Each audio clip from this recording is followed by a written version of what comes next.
여보, 나 데리러 온 거예요? 누군가에 의해 브레이크가 고장난 차 안에서 여 회장은 죽음을 받아들였습니다. 25년 전 떠난 남편 곁으로 가는 거라고 생각했죠.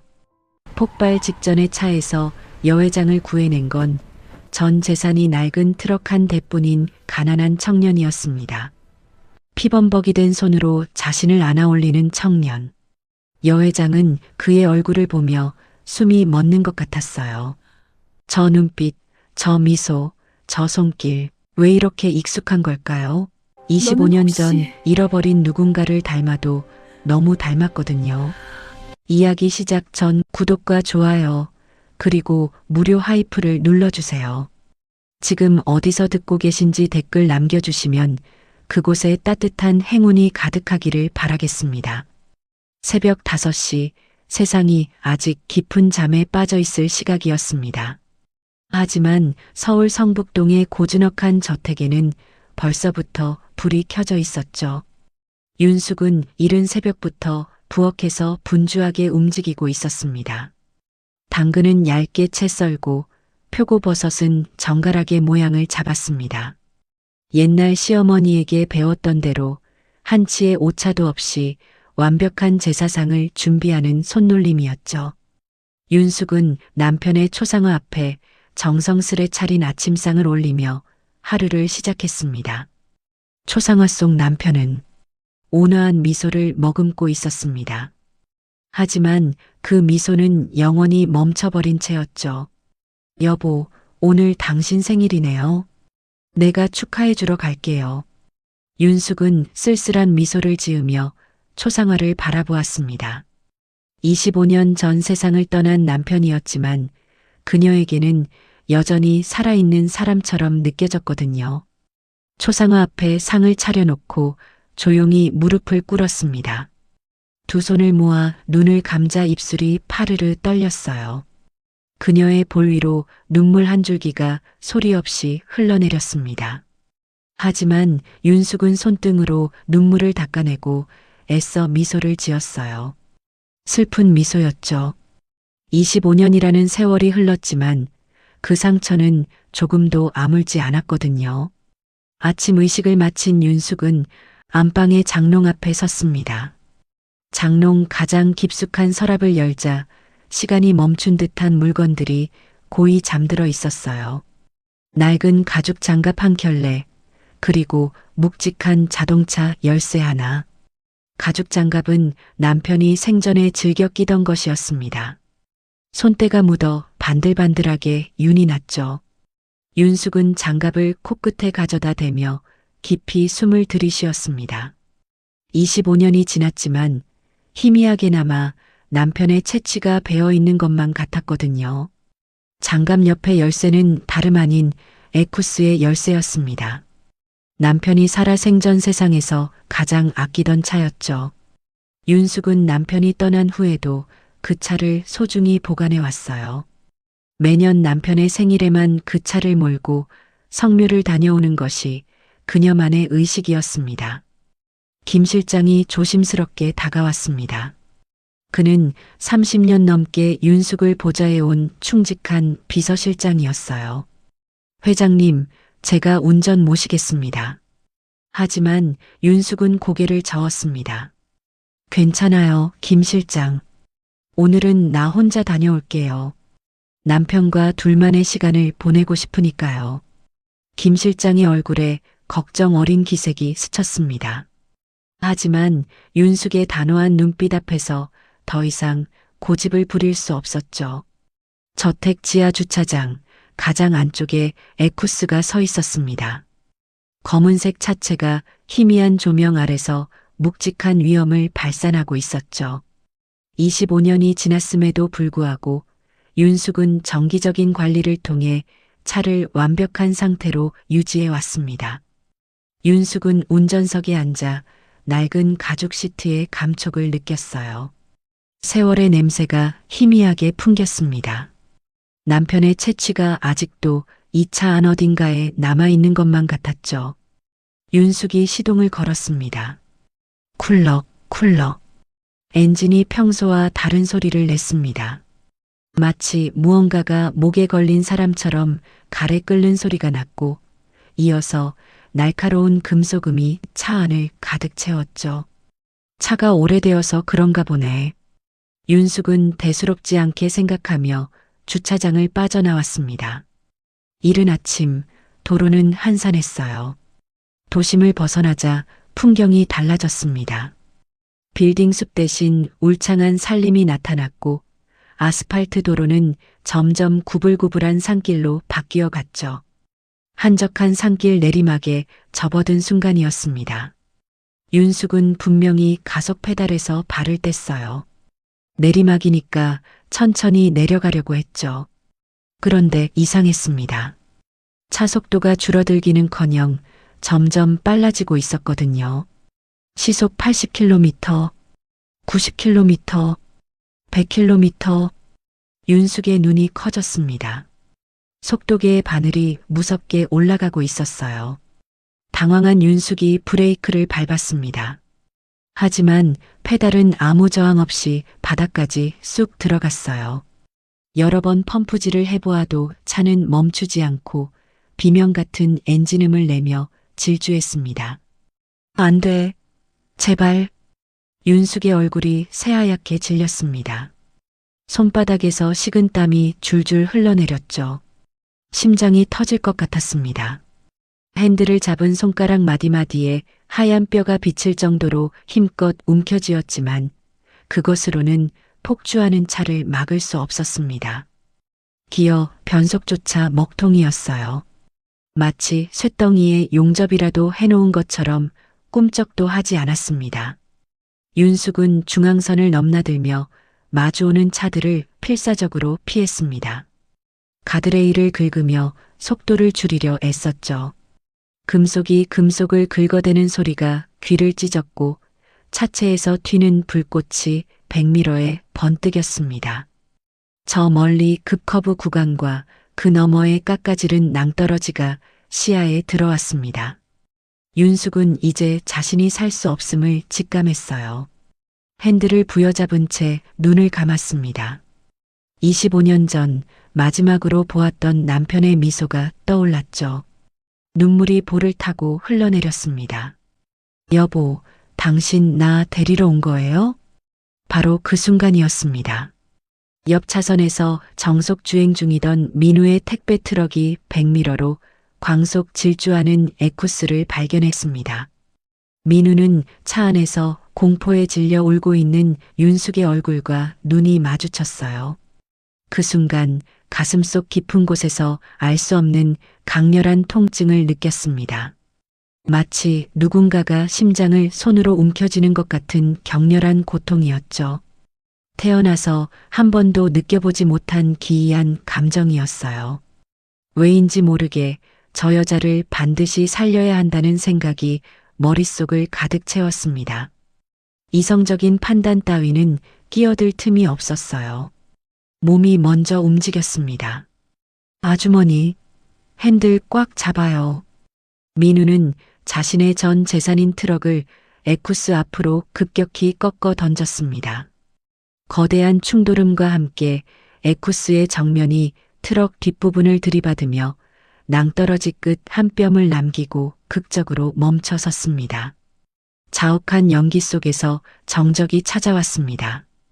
방금 전까지 귀를 찢던 굉음이 거짓말처럼 사라지고 오직 엔진에서 새어나오는 씩씩거리는 소리만이 공기를 채웠죠. 민우는 핸들에 머리를 부딪혀 피를 흘리고 있었습니다. 뜨거운 액체가 이마를 타고 눈 위로 흘러내렸어요. 시야가 붉게 물들었죠. 하지만 그는 본능적으로 백미러를 확인했습니다. 멈춰선 에쿠스가 보였어요. 낭떠러지 끝에 아슬아슬하게 걸쳐 있었지만 떨어지지는 않았습니다. 휴, 살았다. 민우는 안도의 숨을 내뱉었습니다. 하지만 안심할 때가 아니었어요. 저 차 안에 아직 아주머니가 있었으니까요. 그는 서둘러 문을 열려고 했습니다. 하지만 운전석 문은 충격으로 완전히 일그러져 있었어요. 손잡이를 아무리 당겨도 꿈쩍도 하지 않았습니다. 발로 걷어차 보았지만 역시 소용없었죠. 젠장. 민우는 이를 악물고 부서진 창문 틈을 바라보았습니다. 유리 파편이 날카롭게 솟아 있었지만 다른 방법이 없었어요. 그는 몸을 구겨 넣듯이 창문 틈으로 빠져나가기 시작했습니다. 날카로운 유리 조각이 팔과 어깨를 핥히었죠. 따가운 통증이 밀려왔지만 그는 개의치 않았습니다. 간신히 차 밖으로 빠져나온 순간 오른쪽 다리에 엄청난 통증이 밀려왔습니다. 뼈가 부러진 건지 근육이 찢어진 건지 알 수 없었어요. 한 발자국 내디딜 때마다 칼로 도려내는 듯한 고통이 온몸을 휘감았죠. 하지만 민우는 멈추지 않았습니다. 절뚝거리며 에쿠스를 향해 뛰어갔어요. 에쿠스 운전석에 도착한 민우는 창문 너머를 들여다보았습니다. 윤숙이 핸들에 머리를 파묻은 채 신음하고 있었어요. 의식이 있는 건지 없는 건지 알 수 없었습니다. 아주머니, 정신 차리세요. 민우가 피 묻은 손으로 창문을 두드렸습니다. 쿵쿵쿵 유리창이 울렸지만 윤숙은 반응이 없었어요. 아주머니, 눈 떠보세요. 제발. 민우의 목소리가 점점 다급해졌습니다. 주먹으로 창문을 세게 내리쳤어요. 손등이 찢어지며 피가 튀었지만 그는 멈추지 않았습니다. 문을 열어야 했습니다. 민우는 손잡이를 잡아당겼지만 이쪽 문도 충격으로 완전히 고정되어 있었어요. 아무리 힘을 줘도 꿈쩍도 하지 않았죠. 그때 민우의 눈에 무언가가 들어왔습니다. 도로 위에 떨어져 있는 쇠 파이프였어요. 아마 가드레일에서 떨어져 나온 것 같았죠. 민우는 재빨리 그것을 집어들었습니다. 파이프를 문틈에 끼워 넣고 온 힘을 다해 지렛대처럼 눌렀습니다. 팔 근육이 터질 것 같았어요. 손바닥 살같이 벗겨지며 피가 쏟아져 내렸습니다. 파이프를 잡은 손이 미끄러웠지만 그는 놓지 않았어요. 뽀드득 쇠가 휘어지는 소리가 들렸습니다. 문틈이 조금씩 벌어지기 시작했어요. 조금만 더, 조금만. 민우는 스스로를 다그치며 마지막 힘을 짜냈습니다.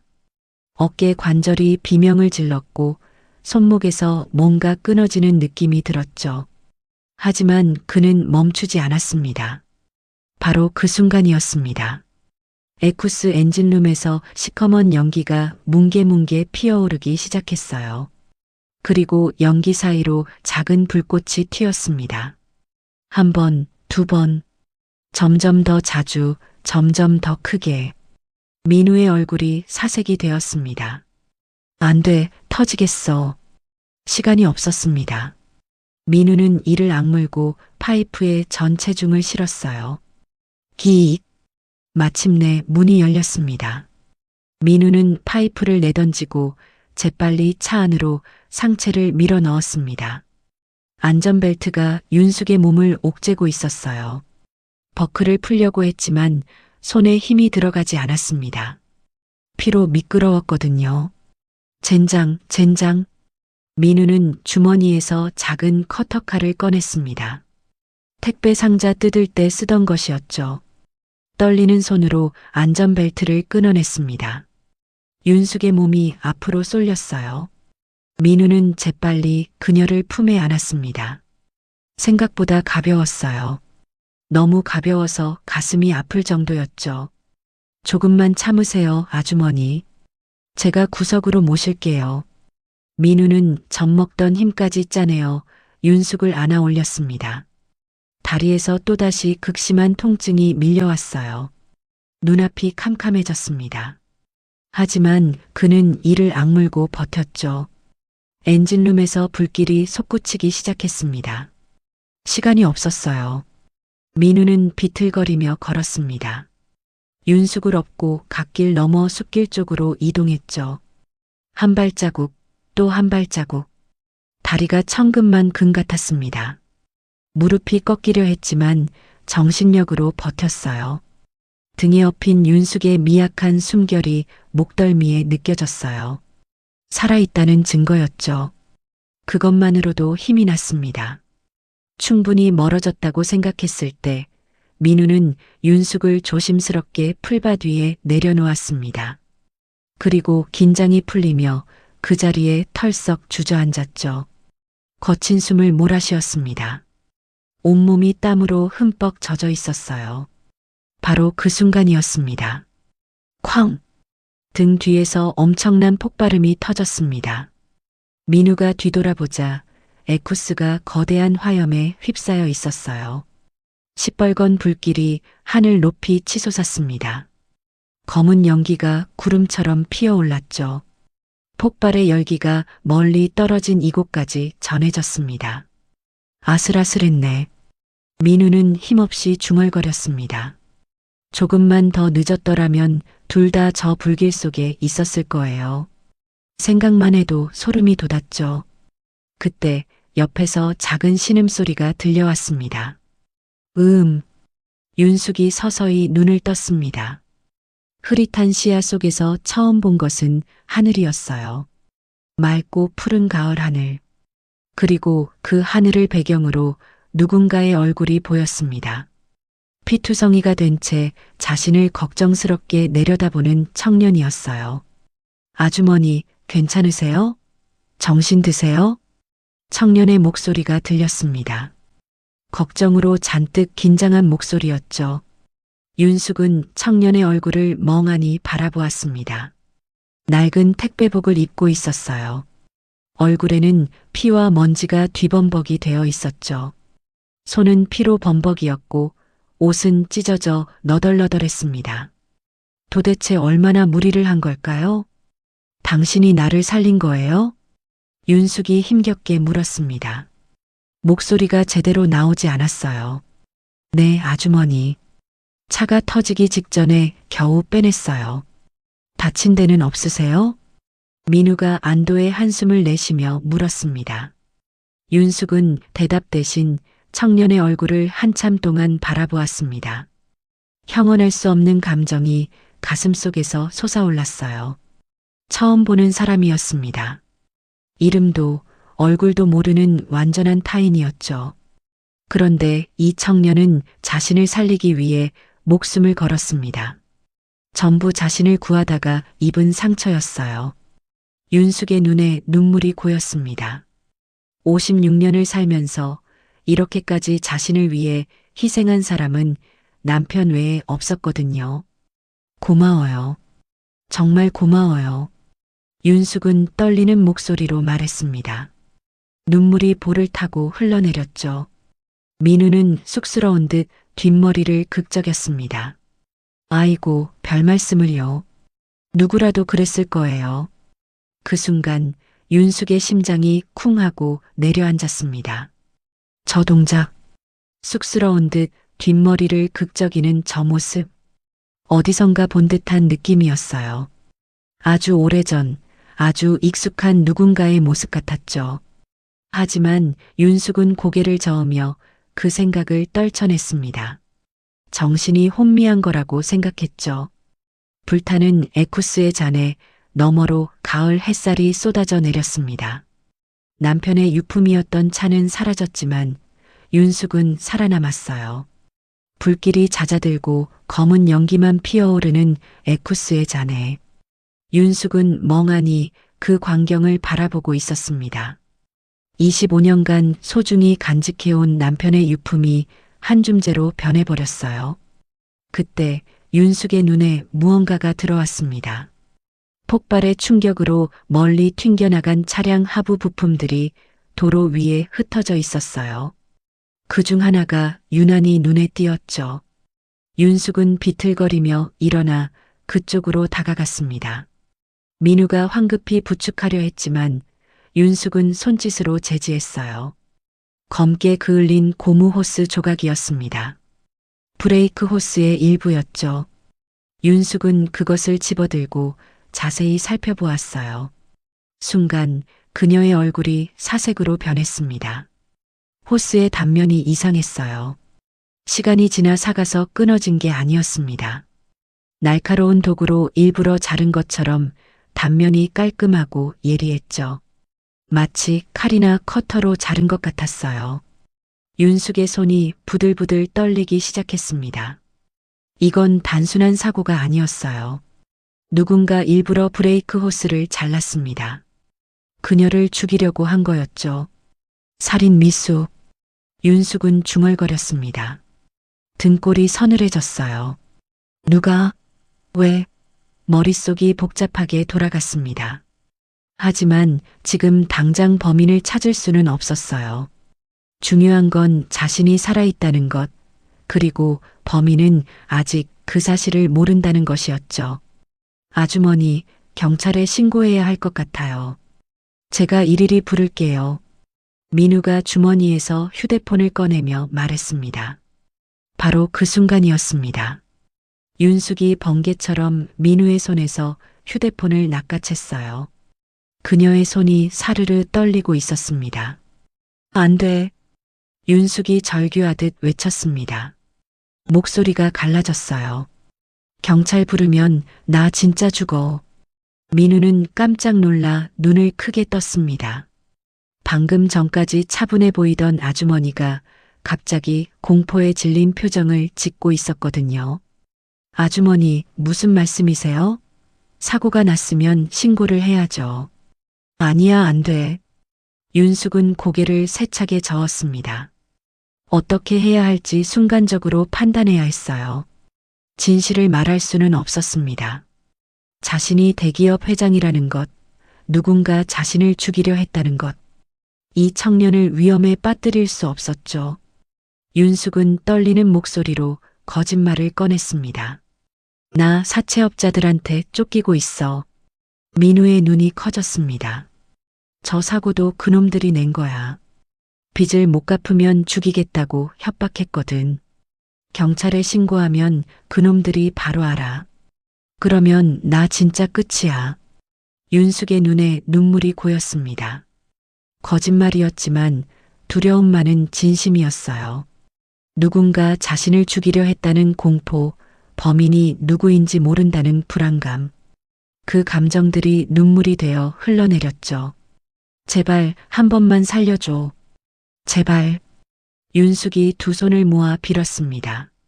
수조원대 자산을 가진 대기업 회장이 낡은 택배복을 입은 청년에게 두 손 모아 빌고 있었어요. 하지만 지금 이 순간 그녀는 그저 목숨이 위태로운 한 명의 여자일 뿐이었습니다. 민우는 잠시 망설였습니다. 상식적으로는 신고를 해야 맞았어요. 하지만 눈앞의 아주머니가 너무 불쌍해 보였습니다. 사채업자. 그 단어가 민우의 가슴을 후볐어요. 그는 고아로 자라면서 빚독촉의 무서움을 뼈저리게 알고 있었거든요. 고아원을 나온 뒤 혼자 살면서 몇 번이나 빚쟁이들에게 쫓겨본 적이 있었습니다. 그 두려움, 그 절박함을 누구보다 잘 알았죠. 겁에 질린 윤숙의 눈빛에서 민우는 외로움을 읽었습니다. 세상에 기댈 곳 하나 없는 사람의 눈빛이었어요. 마치 거울을 보는 것 같았죠. 알겠어요, 아주머니. 민우가 조용히 말했습니다. 신고 안 할게요. 대신 제가 숨겨드릴 테니까 걱정 마세요. 윤숙의 눈에서 눈물이 주르륵 흘러내렸습니다. 고마워, 정말 고마워. 민우는 윤숙을 부축해 일으켰습니다. 그리고 자신의 낡은 점퍼를 벗어 윤숙의 어깨에 걸쳐 주었어요. 제 집이 여기서 좀 멀어요. 달동네 꼭대기 옥탑방인데 거기 가면 아무도 못 찾을 거예요. 천천히 가시죠. 두 사람은 불타는 차의 잔해를 뒤로하고 걸음을 옮겼습니다. 얼마나 걸었을까요? 도심을 벗어나 좁은 골목길로 접어들자 풍경이 완전히 달라졌습니다. 번쩍이는 빌딩 대신 낡은 주택들이 다닥다닥 붙어 있었어요. 페인트가 벗겨진 담벼락, 녹슨 대문, 금이 간 시멘트 계단. 가난의 냄새가 물씬 풍기는 동네였죠. 계단이 좀 가팔라요. 조심하세요. 민우가 윤숙의 팔을 잡아주며 말했습니다. 가파른 달동네 계단이 끝없이 이어졌어요.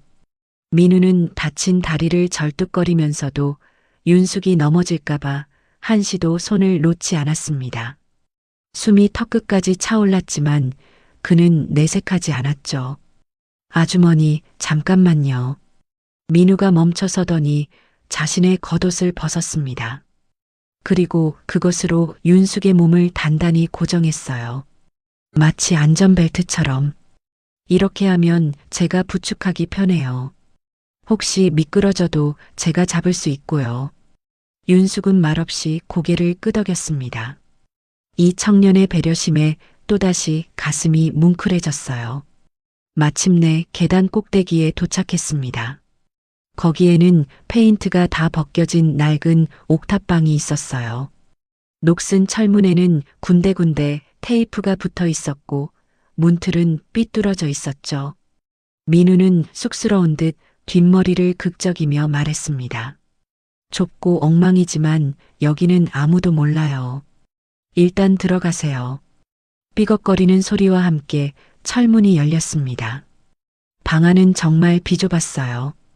단칸방에 낡은 가구와 택배 상자들이 가득 쌓여 있었죠. 벽지는 곳곳이 들떠 있었고 천장 한쪽에는 물이 샌 자국이 있었습니다. 창문은 신문지로 막아놓았고 형광등은 깜빡거렸어요.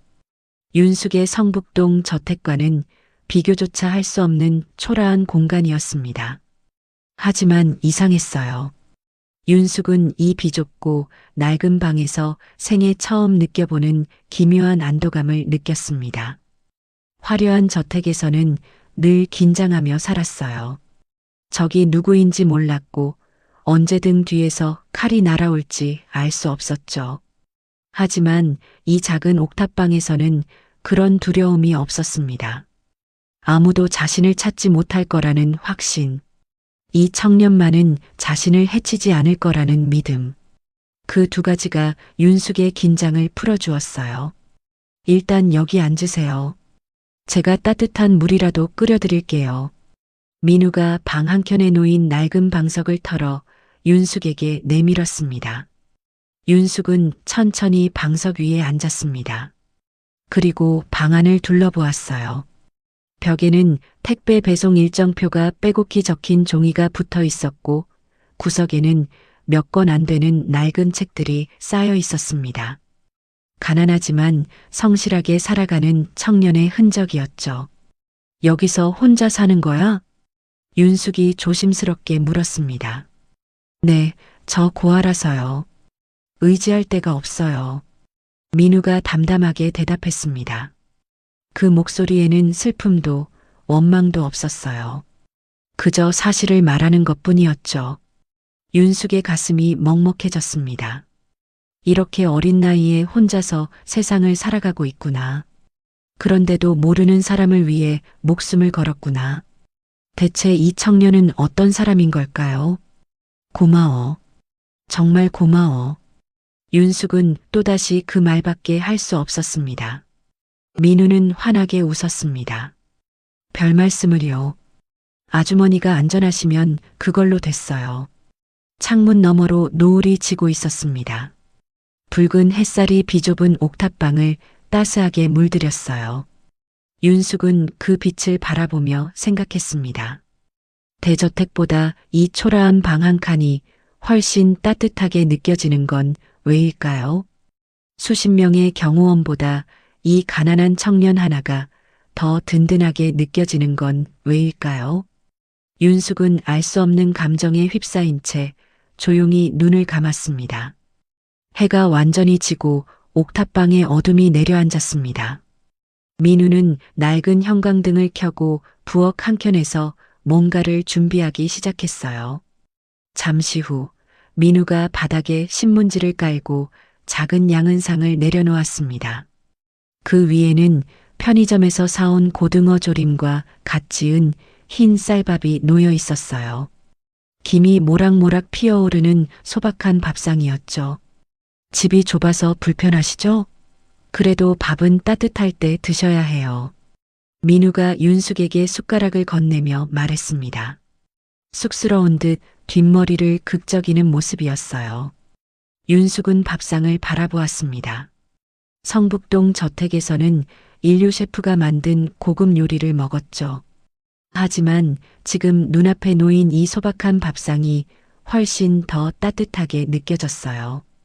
고마워. 잘 먹을게. 윤숙이 숟가락을 들었습니다.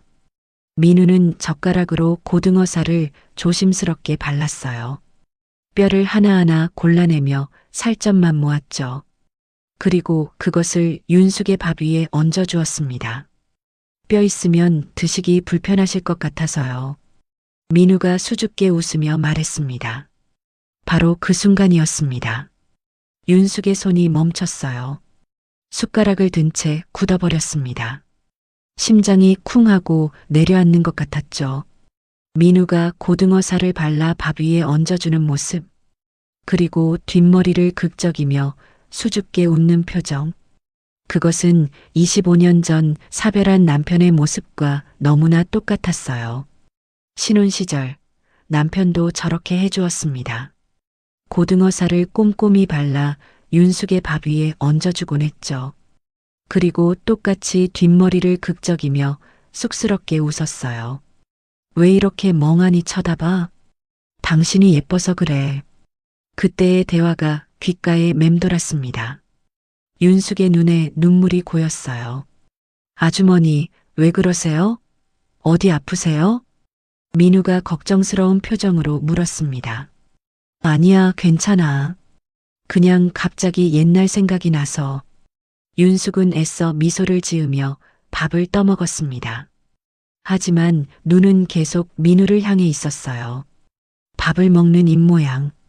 국을 마신 뒤 아 뜨거하고 내뱉는 작은 감탄사. 숟가락을 쥐는 방식까지. 모든 것이 남편과 닮아 있었습니다.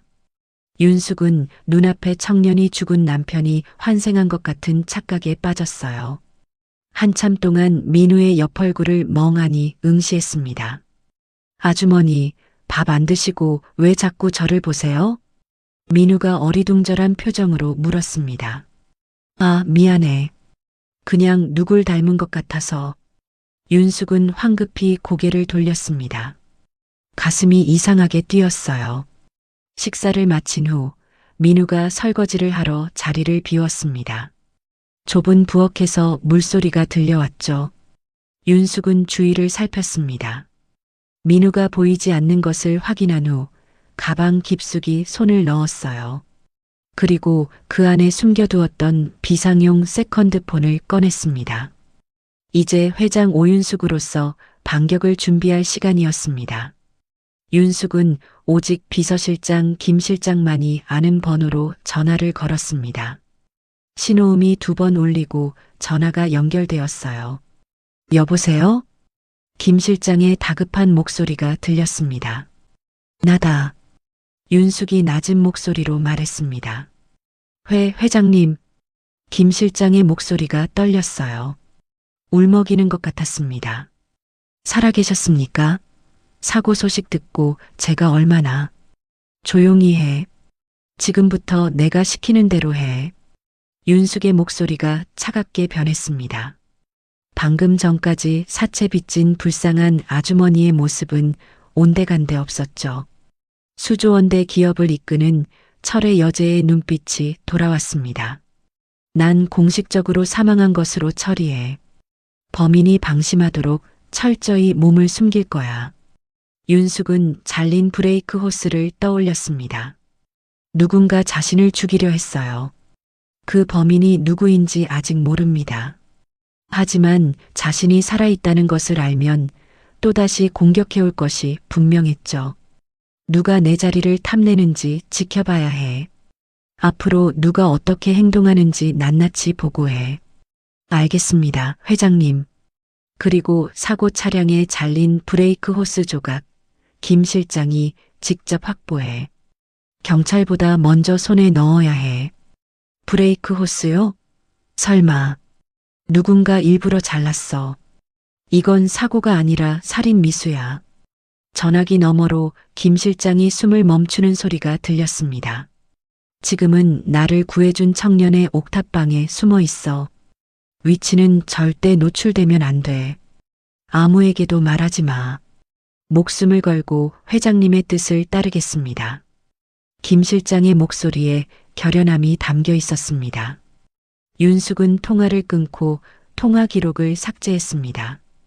그리고 휴대폰을 다시 가방 깊숙이 감추었죠. 아주머니, 보리차 끓였어요. 마침 민우가 따뜻한 보리차를 들고 돌아왔습니다. 윤숙은 다시 사채 빚진 아주머니의 얼굴로 돌아왔어요. 방금 전에 서늘한 눈빛은 온데간데 없이 사라지고 온화한 미소만 남았습니다. 고마워, 잘 마실게. 윤숙은 따뜻한 보리차를 한 모금 마셨습니다. 구수한 맛이 입안에 퍼졌어요. 비싼 차가 아니었지만 세상에서 가장 맛있는 차처럼 느껴졌습니다. 밤이 깊어갔습니다. 민우는 자신의 이불을 윤숙에게 내어주고 구석에서 택배 상자를 베고 누웠어요. 아주머니, 편히 주무세요. 내일 아침에 제가 죽이라도 끓여드릴게요. 고마워. 정말 고마워. 윤숙은 낡은 이불을 덮고 누웠습니다. 천장을 바라보았어요. 물이 샌 자국이 있는 허름한 천장이었죠. 비좁은 옥탑방에 낡은 가구와 택배 상자가 가득했지만 이상하게 따뜻했습니다. 민우의 다정한 배려 덕분이었죠. 생애 처음 느껴보는 기묘한 아늑함이었습니다. 외로운 권력의 정점보다 이름 모를 청년이 내어준 이 보잘것없는 방 한 칸이 세상 그 어떤 요새보다 안전하게 느껴졌어요. 윤숙은 눈을 감았습니다. 오랜만에 마음이 편안해졌어요. 25년 동안 한시도 긴장을 풀지 못하고 살아왔는데 오늘 밤만큼은 푹 잘 수 있을 것 같았습니다. 창문 너머로 달빛이 부드럽게 흘러들어왔습니다. 윤숙은 비로소 깊은 잠에 빠져들었어요. 윤숙이 눈을 떴을 때 옥탑방에는 아침 햇살이 가득 들어와 있었습니다. 오랜만에 푹 잔 기분이었어요. 몇 시간이나 잤는지 모르겠지만 몸이 한결 가뿐해진 느낌이었죠. 윤숙은 주위를 둘러보았습니다. 하지만 민우의 모습이 보이지 않았어요. 어젯밤 택배 상자를 베고 자던 구석자리가 텅 비어 있었습니다. 접어둔 이불만 가지런히 놓여 있었죠. 민우야? 윤숙이 불러보았지만 대답이 없었습니다. 좁은 옥탑방 어디에도 민우의 흔적은 없었어요. 창문으로 밖을 내다보니 해가 중천에 떠 있었습니다. 이미 한낮이 지난 시각이었죠. 민우는 새벽부터 일을 나간 모양이었습니다. 윤숙은 가슴이 먹먹해졌어요. 어제 사고로 트럭이 완파되었는데 대체 무엇을 타고 일을 나간 걸까요? 다리도 다쳤는데 쉬지도 않고 일을 나가다니. 그녀는 방 안을 둘러보았습니다. 구석에 낡은 쪽지가 놓여 있었어요. 아주머니, 저 오토바이 배달 나갔어요. 밥은 냉장고에 있어요. 데워 드세요. 삐뚤빼뚤한 글씨였지만 따뜻한 마음이 느껴졌습니다. 윤숙은 쪽지를 가슴에 꼭 안았어요. 하루가 지나갔습니다. 오후가 되고 저녁이 되고 밤이 깊어갔어요. 민우는 돌아오지 않았습니다. 윤숙은 창문 앞에 앉아 달동네 골목길을 내려다보았어요. 혹시 민우가 돌아오나 싶어서 몇 번이고 고개를 내밀었죠. 하지만 좁은 계단에는 고양이 한 마리만 지나갈 뿐이었습니다. 밤 11시가 넘어서였습니다. 비거. 낡은 철문이 열리는 소리가 들렸어요. 윤숙은 벌떡 일어났습니다. 민우가 들어왔습니다. 하지만 그 모습이 처참했어요. 얼굴에는 검댕이 잔뜩 묻어 있었습니다. 아마 오토바이 배기가스를 맞으며 하루 종일 달렸나 봐요. 눈은 충혈되어 빨갛게 물들어 있었고 입술은 바싹 말라 있었습니다. 가장 눈에 띄는 것은 다리였어요. 어제보다 더 심하게 절뚝거리고 있었습니다. 한 발자국 내디딜 때마다 얼굴이 찡그려졌죠. 분명 엄청난 통증을 참고 있는 게 틀림없었습니다. 하지만 민우는 윤숙을 보자마자 환하게 웃었어요. 아주머니 기다리셨죠? 늦어서 죄송해요. 그리고 손에 들린 비닐봉지를 내밀었습니다. 저녁 사왔어요. 드세요. 윤숙은 말문이 막혔습니다. 저렇게 힘든 몸으로 하루 종일 일하고도 돌아오자마자 먼저 하는 말이 저녁 사왔다니요. 자기 걱정은 하나도 안 하고 오직 윤숙 걱정만 하는 이 청년이 대체 어떤 사람인 걸까요? 어서 앉아. 다리 아프잖아. 윤숙이 민우를 부축해 자리에 앉혔습니다. 그리고 비닐봉지를 열어보았어요. 봉지 안에는 2개의 도시락이 들어 있었습니다. 하나는 편의점 스티커가 말끔하게 붙어 있는 새 도시락이었어요. 제육볶음 도시락이었죠.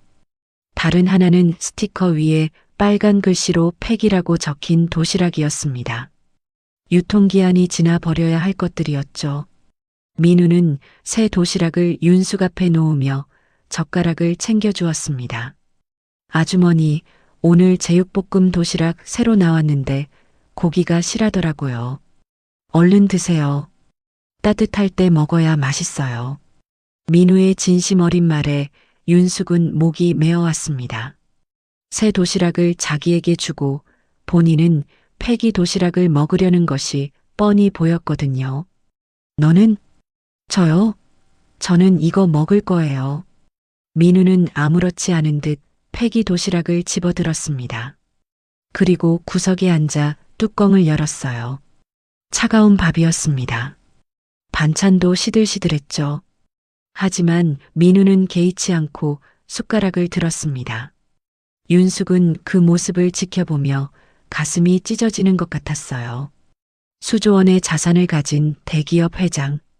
원하면 세상에서 가장 비싼 음식도 먹을 수 있는 사람. 그런 윤숙 앞에서 이 청년은 유통기한 지난 차가운 도시락을 국물도 없이 삼키고 있었습니다. 어제 김 실장과 통화할 때 느꼈던 회장의 냉철함이 민우의 모습 앞에 무너져 내렸어요. 눈앞이 흐려졌습니다. 눈물이 차올랐죠. 아주머니, 왜 안 드세요? 맛없어요? 민우가 걱정스러운 표정으로 물었습니다. 아니야. 맛있어. 근데 너는 왜 그런 걸 먹어? 이거요? 편의점에서 폐기되는 거 받아온 거예요. 어차피 버려지는 거니까 제가 먹어도 되거든요. 맛은 똑같아요. 민우는 웃으며 말했습니다. 전혀 비참해하지 않았어요. 오히려 음식을 아꼈다는 듯 뿌듯한 표정이었죠. 아주머니는 새 도시락 드세요. 사채 빚 갚으려면 기운 내셔야죠. 밥심이 최고잖아요. 어려운 형편에도 오히려 윤숙을 격려하는 민우. 윤숙은 참을 수 없는 의구심을 느꼈습니다. 이토록 선한 청년이 왜 고아로 힘들게 살아야 하는 걸까요? 왜 부모 없이 세상에 혼자 내던져져야 했던 걸까요? 윤숙은 자신의 도시락 뚜껑을 열었습니다. 제육볶음이 윤기가 자르르 흘렀어요. 고기가 실하고 양도 넉넉했죠. 하지만 윤숙은 그것을 먹지 않았습니다. 대신 젓가락으로 제육볶음을 집어 민우의 도시락 위에 듬뿍 얹어주었어요. 자, 학생도 고기 좀 먹어. 같이 먹어야 맛있는 거야. 아주머니, 이건 아주머니 거예요. 됐어. 나 혼자 먹으면 체해. 같이 먹자. 윤숙은 고집스럽게 고기를 민우의 도시락에 옮겼습니다. 반은 나눠주고 반은 자기가 먹었죠. 민우는 쑥스러운 듯 고기를 받아 먹었습니다. 그리고 나지막이 중얼거렸어요. 엄마가 차려준 밥상 같아요. 그 한마디에 윤숙의 심장이 쿵 하고 내려앉았습니다. 엄마? 네. 저 엄마 얼굴도 모르거든요. 고아원에서 자랐으니까. 근데 만약 엄마가 있었다면 이런 느낌이었을 것 같아요. 누군가 저한테 반찬 얹어주는 거 처음이에요. 민우의 목소리가 살짝 떨렸습니다. 하지만 그는 금세 웃음을 지었어요. 감사합니다, 아주머니. 진짜 맛있어요. 윤숙의 가슴에 형언할 수 없는 파동이 일어났습니다. 심장이 쥐어짜이는 것 같았어요. 이 청년은 엄마 얼굴도 모르고 자랐습니다. 누군가 밥상에서 반찬을 얹어준 적이 한 번도 없었던 거예요. 그런데 지금 폐기 도시락 위에 올려진 제육볶음 몇 점에 이토록 행복해하고 있었습니다. 윤숙은 민우의 얼굴을 바라보았어요. 폐기 도시락을 먹으면서도 세상에서 가장 행복한 표정을 짓고 있었습니다. 검댕이 묻은 얼굴, 충혈된 눈, 갈라진 입술. 하지만 그 미소만은 순수하고 맑았어요. 윤숙은 생각했습니다. 이 청년이 어쩌면 하늘이 남편 대신 보내준 보물일지도 모른다고. 25년 전 남편을 잃고 살아온 세월. 그 긴 시간 동안 윤숙의 가슴에는 구멍이 뚫려 있었습니다. 아무리 돈을 벌어도 아무리 권력을 쥐어도 채워지지 않는 구멍이었죠. 하지만 지금 이 비좁은 옥탑방에서 폐기 도시락을 나눠 먹는 이 순간 그 구멍이 조금씩 채워지는 것 같았어요. 윤숙은 눈물을 훔치며 미소 지었습니다. 천천히 먹어. 체하겠다. 네, 아주머니.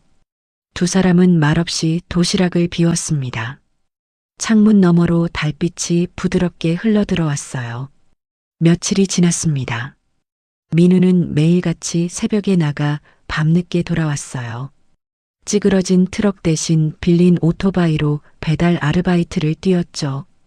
다친 다리는 나아지기는커녕 점점 더 심해지는 것 같았습니다. 그날 밤도 민우는 신음하며 돌아왔어요. 문을 열고 들어오는 순간부터 얼굴이 일그러져 있었습니다. 겨우 몇 발자국 걷고는 방바닥에 털썩 주저앉았죠. 민우가 낮은 신음을 내뱉었습니다. 허리를 숙이지도 펴지도 못하고 옆으로 누웠어요. 등 근육이 뭉쳐서 움직일 때마다 칼로 찌르는 듯한 통증이 밀려오는 것 같았습니다. 윤숙은 그 모습을 보다 못해 자리에서 일어났어요. 민우야, 내가 팥이라도 좀 붙여줄게. 그렇게 아파하면서 어떻게 내일 또 일을 나가니? 아, 괜찮아요. 아주머니, 원래 이래요. 괜찮긴 뭐가 괜찮아. 어서 엎드려. 윤숙의 목소리에 단호함이 서려 있었습니다. 민우는 더 이상 거절하지 못하고 바닥에 엎드렸어요. 윤숙은 구석에 놓인 구급상자를 열었습니다. 안에는 낡은 파스 몇 장과 빨간 약, 반창고가 전부였어요. 민우가 그동안 혼자서 몸을 돌봐왔다는 증거였죠. 윤숙은 파스를 꺼내 들고 민우 옆에 무릎을 꿇었습니다. 그리고 조심스럽게 민우의 티셔츠를 올렸어요. 땀에 젖은 등이 드러났습니다. 배달 아르바이트를 하느라 하루 종일 오토바이를 탄 탓인지 근육이 딱딱하게 뭉쳐 있었어요. 윤숙은 안쓰러운 마음에 파스를 떼어 붙이려고 했습니다. 바로 그 순간이었습니다. 윤숙의 손이 허공에서 멈췄어요. 민우의 왼쪽 견갑골 아래에 무언가가 있었습니다. 붉은색의 선명한 흉터였어요. 자세히 보니 그것은 나비 모양이었습니다. 마치 낙인처럼 피부에 깊이 새겨진 자국이었죠. 윤숙의 얼굴이 사색으로 변했습니다. 파스를 든 손이 사정없이 떨리기 시작했어요. 온몸에 소름이 돋았습니다. 심장이 미친 듯이 뛰었죠. 저 흉터, 저 나비 모양의 흉터. 25년 전 지옥 같았던 병원에서의 기억이 파노라마처럼 스쳐 지나갔습니다. 그날은 윤숙의 인생에서 가장 행복한 날이 될 예정이었어요. 처자일을 낳는 날이었거든요.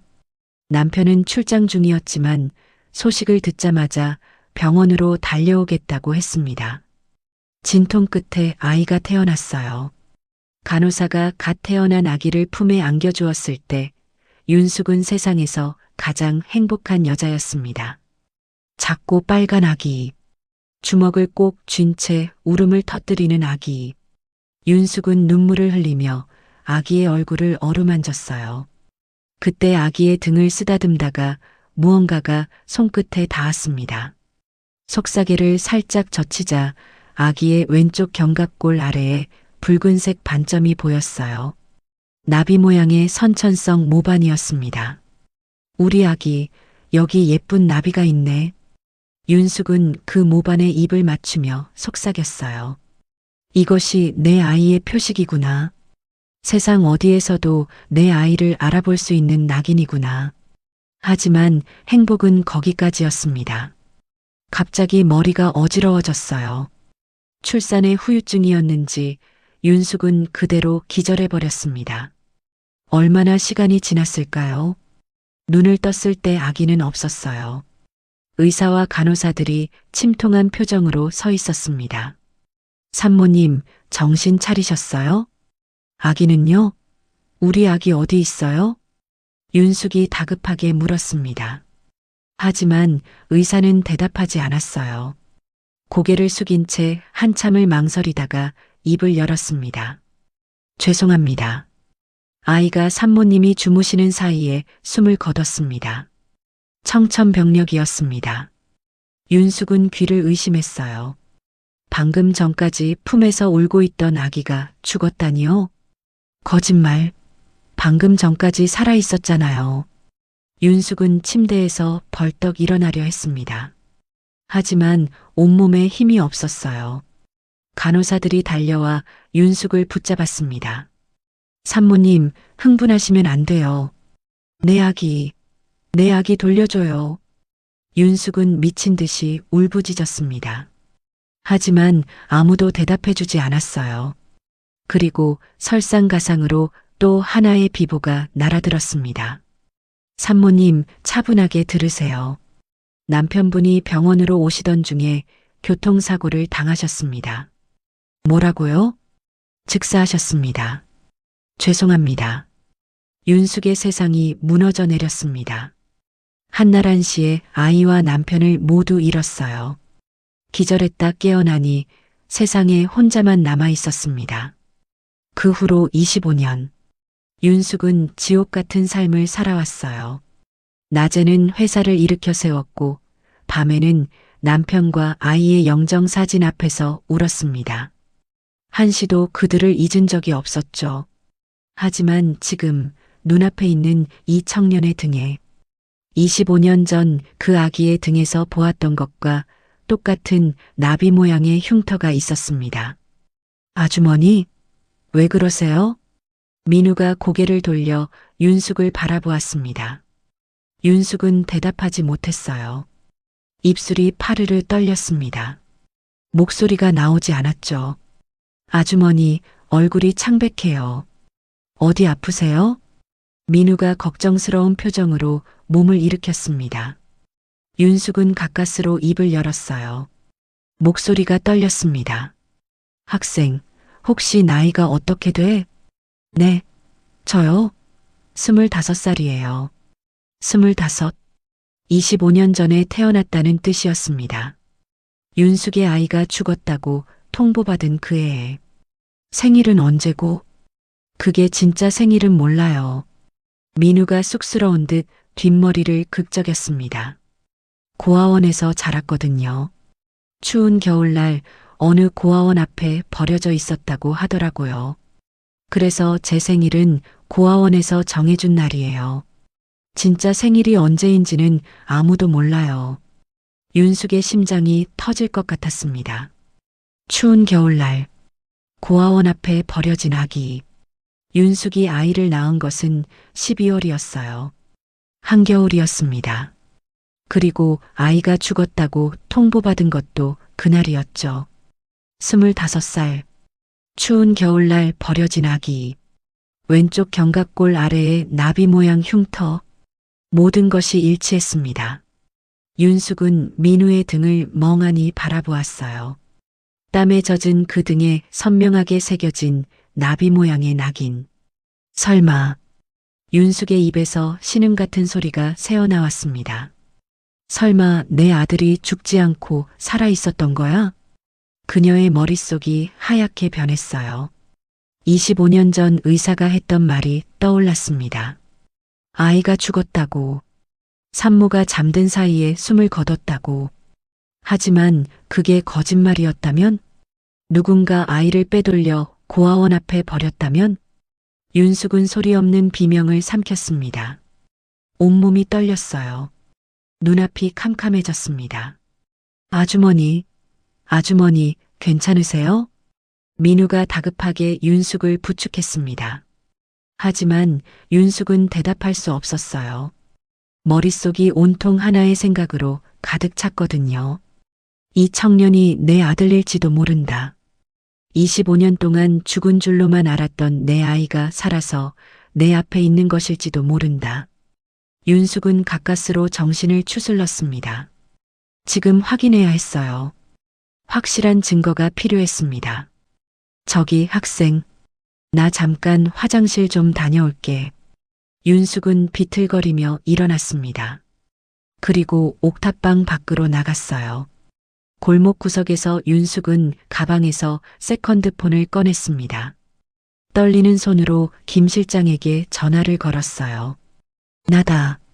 지금 당장 할 일이 있어. 말씀하십시오, 회장님. 그 청년의 유전자 검사를 해야 해. 최대한 빨리. 유전자 검사요? 무슨 일이십니까? 윤숙은 깊이 숨을 들이쉬었습니다. 그리고 떨리는 목소리로 말했어요. 내 아들일지도 몰라. 25년 전에 죽었다던 내 아들이 살아있을지도 몰라. 전화기 너머로 김 실장이 숨을 멈추는 소리가 들렸습니다. 머리카락이든 뭐든 샘플을 구해서 보낼 테니까. 최고의 검사기관에 의뢰해. 결과 나오는 대로 바로 보고해. 알겠습니다, 회장님. 윤숙은 전화를 끊고 밤하늘을 올려다보았습니다. 별이 총총히 떠 있었어요. 여보, 혹시 우리 아이가 살아있는 걸까요? 윤숙은 하늘을 향해 속삭였습니다. 눈물이 볼을 타고 흘러내렸어요. 25년간의 고통이 한꺼번에 밀려왔습니다. 하지만 그 고통 속에 한 줄기 희망이 피어오르고 있었죠. 그날 밤 윤숙은 한숨도 자지 못했습니다. 민우의 등에서 본 나비 모양 흉터가 눈앞에 아른거렸거든요. 눈을 감으면 25년 전 갓 태어난 아기의 모습이 떠올랐어요. 그 작은 등에 새겨져 있던 똑같은 모양의 붉은 반점. 혹시 정말 내 아들인 걸까? 그 생각이 머릿속을 떠나지 않았습니다. 윤숙은 밤새 소리 없이 울었습니다. 베개가 눈물로 흠뻑 젖었죠. 다음 날 새벽 민우는 여느 때처럼 일찍 일어나 출근 준비를 했습니다. 아주머니, 저 일 나갈게요. 점심은 편의점에서 대충 때울 테니까 신경 쓰지 마세요. 민우는 환하게 웃으며 옥탑방을 나섰어요. 편의점에서 대충 때운다. 그 말이 윤숙의 가슴에 비수처럼 꽂혔습니다. 또 차가운 폐기 도시락을 먹겠다는 거죠. 국물도 없이 삼키던 그 모습이 떠올랐어요. 윤숙은 결심했습니다. 오늘은 직접 도시락을 만들어서 가져다 주겠다고. 민우가 나간 후 윤숙은 부엌으로 향했습니다. 좁은 부엌에는 변변한 재료가 없었어요. 쌀 한 줌과 계란 몇 개, 김치 조금이 전부였죠. 하지만 윤숙은 그것으로 정성껏 밥을 짓기 시작했습니다. 만약 민우가 정말 자신의 아들이라면 25년 동안 해주지 못했던 밥을 이제라도 해주고 싶었거든요. 도시락통에 갓 지은 밥을 담고 그 위에 계란말이와 김치를 얹었습니다. 보기에는 초라했지만 한 땀 한 땀 어머니의 마음을 담은 도시락이었어요. 따뜻할 때 먹여야 하는데 빨리 가야겠다. 윤숙은 도시락을 보자기에 싸며 중얼거렸습니다. 점심시간 전에 도착해야 했어요. 윤숙은 조심스럽게 옥탑방을 나섰습니다. 사채업자에게 쫓기는 아주머니 행세를 해야 했기 때문에 모자를 푹 눌러 쓰고 고개를 숙인 채 걸었죠. 민우에게 들었던 대로 버스를 타고 택배 대리점 근처에 도착했어요. 낡은 창고 건물들이 늘어선 공업지대였습니다. 기름 냄새와 먼지가 뒤섞인 공기가 코를 찔렀죠. 트럭들이 오가며 경적을 울렸어요. 그때였습니다. 멀리서 쩌렁쩌렁한 고함 소리가 들려왔어요. 야, 이 자식아. 윤숙의 심장이 덜컥 내려앉았습니다. 불길한 예감이 들었죠. 발걸음을 재촉해 소리가 나는 곳으로 향했어요. 대리점 마당에 도착한 윤숙은 그 자리에 얼어붙었습니다. 마당 한복판에서 뚱뚱한 중년 남자가 민우의 멱살을 잡고 흔들고 있었어요. 주변에는 직원들이 둘러서서 구경하고 있었지만 아무도 말리지 않았습니다. 야, 한민우. 너 트럭 사고 낸 거 숨기면 모를 줄 알았어? 점주가 침을 튀기며 소리쳤습니다. 사장님, 그게 제가 일부러 그런 게 아니라. 닥쳐. 점주가 민우를 바닥으로 거칠게 밀쳤어요. 민우가 먼지 바닥에 나뒹굴었습니다. 당장 이번 달까지 트럭 수리비 5천만 원 해넣어. 못 해넣으면 넌 횡령으로 바로 감옥행이야. 점주가 민우의 가슴팍을 발로 밟으며 으르렁거렸습니다. 이 고아 자식아. 부모도 없는 놈이 누굴 믿고 까불어. 고아 자식. 그 말이 윤숙의 귀에 비수처럼 꽂혔습니다. 민우가 무릎을 꿇었어요. 먼지투성이가 된 얼굴로 점주를 올려다보며 두 손을 모았습니다. 사장님, 제발 한 번만 봐주세요. 돈은 반드시 갚을게요. 시간을 조금만 주세요. 시간? 웃기지 마. 당장 이번 달까지 안 가져오면 경찰에 넘긴다. 점주가 민우의 배를 발로 걷어찼어요. 민우가 고개를 숙인 채 신음을 삼켰습니다. 윤숙의 눈앞이 빨갛게 물들었습니다. 이성이 끊어졌어요. 이게 무슨 천인공노할 짓이야. 윤숙이 대리점 마당으로 뛰어들었습니다. 점주 앞에 벽처럼 서서 서슬 퍼런 눈빛으로 노려보았죠. 사람이 다쳤는데 돈이 문제야? 저 아이가 트럭 사고 낸 건 다른 사람 목숨을 살리려다 그런 거야. 평소에 인자한 아주머니는 온데간데 없었습니다. 그 자리에는 수조원대 기업을 이끄는 철의 여제가 서 있었어요. 점주가 당황한 표정으로 뒷걸음질 쳤습니다. 하지만 곧 비웃음을 터뜨렸어요. 뭐야, 이 여자는? 어디서 남의 일에 참견이야? 아주머니, 안 돼요. 나서지 마세요. 민우가 다급하게 윤숙을 말렸습니다. 그리고 윤숙을 자신의 뒤로 숨기며 점주 앞에 다시 무릎을 꿇었어요. 사장님, 죄송합니다. 이분은 제가 아는 분인데 아무것도 모르세요. 제가 잘 타이를게요. 너네 둘 다 같이 유치장 갈래? 점주가 비열하게 웃으며 땅바닥에 가래침을 뱉었습니다. 꺼져. 이번 달까지 돈 못 가져오면 둘 다 끝장이야. 점주는 그렇게 내뱉고 사무실로 들어가 버렸어요. 마당에는 먼지투성이가 된 민우와 윤숙만 남았습니다. 민우가 비틀거리며 일어났습니다. 그리고 윤숙의 손을 잡았어요. 아주머니, 괜찮으세요? 다친 데 없으세요? 자신이 맞았으면서 오히려 윤숙을 걱정하는 민우. 윤숙의 가슴이 찢어지는 것 같았어요. 나는 괜찮아. 너는? 너 다친 거 아니야? 저는 괜찮아요. 익숙해요. 이 정도는. 익숙하다는 말이 윤숙의 심장을 후볐습니다. 아주머니, 어서 옥탑방으로 돌아가세요. 여기 위험해요. 민우가 윤숙을 부축하며 말했습니다. 윤숙은 말없이 고개를 끄덕였어요. 그리고 돌아섰습니다. 그때 윤숙의 눈에 손에 들린 도시락이 보였습니다. 아침에 정성껏 싸온 도시락이었어요.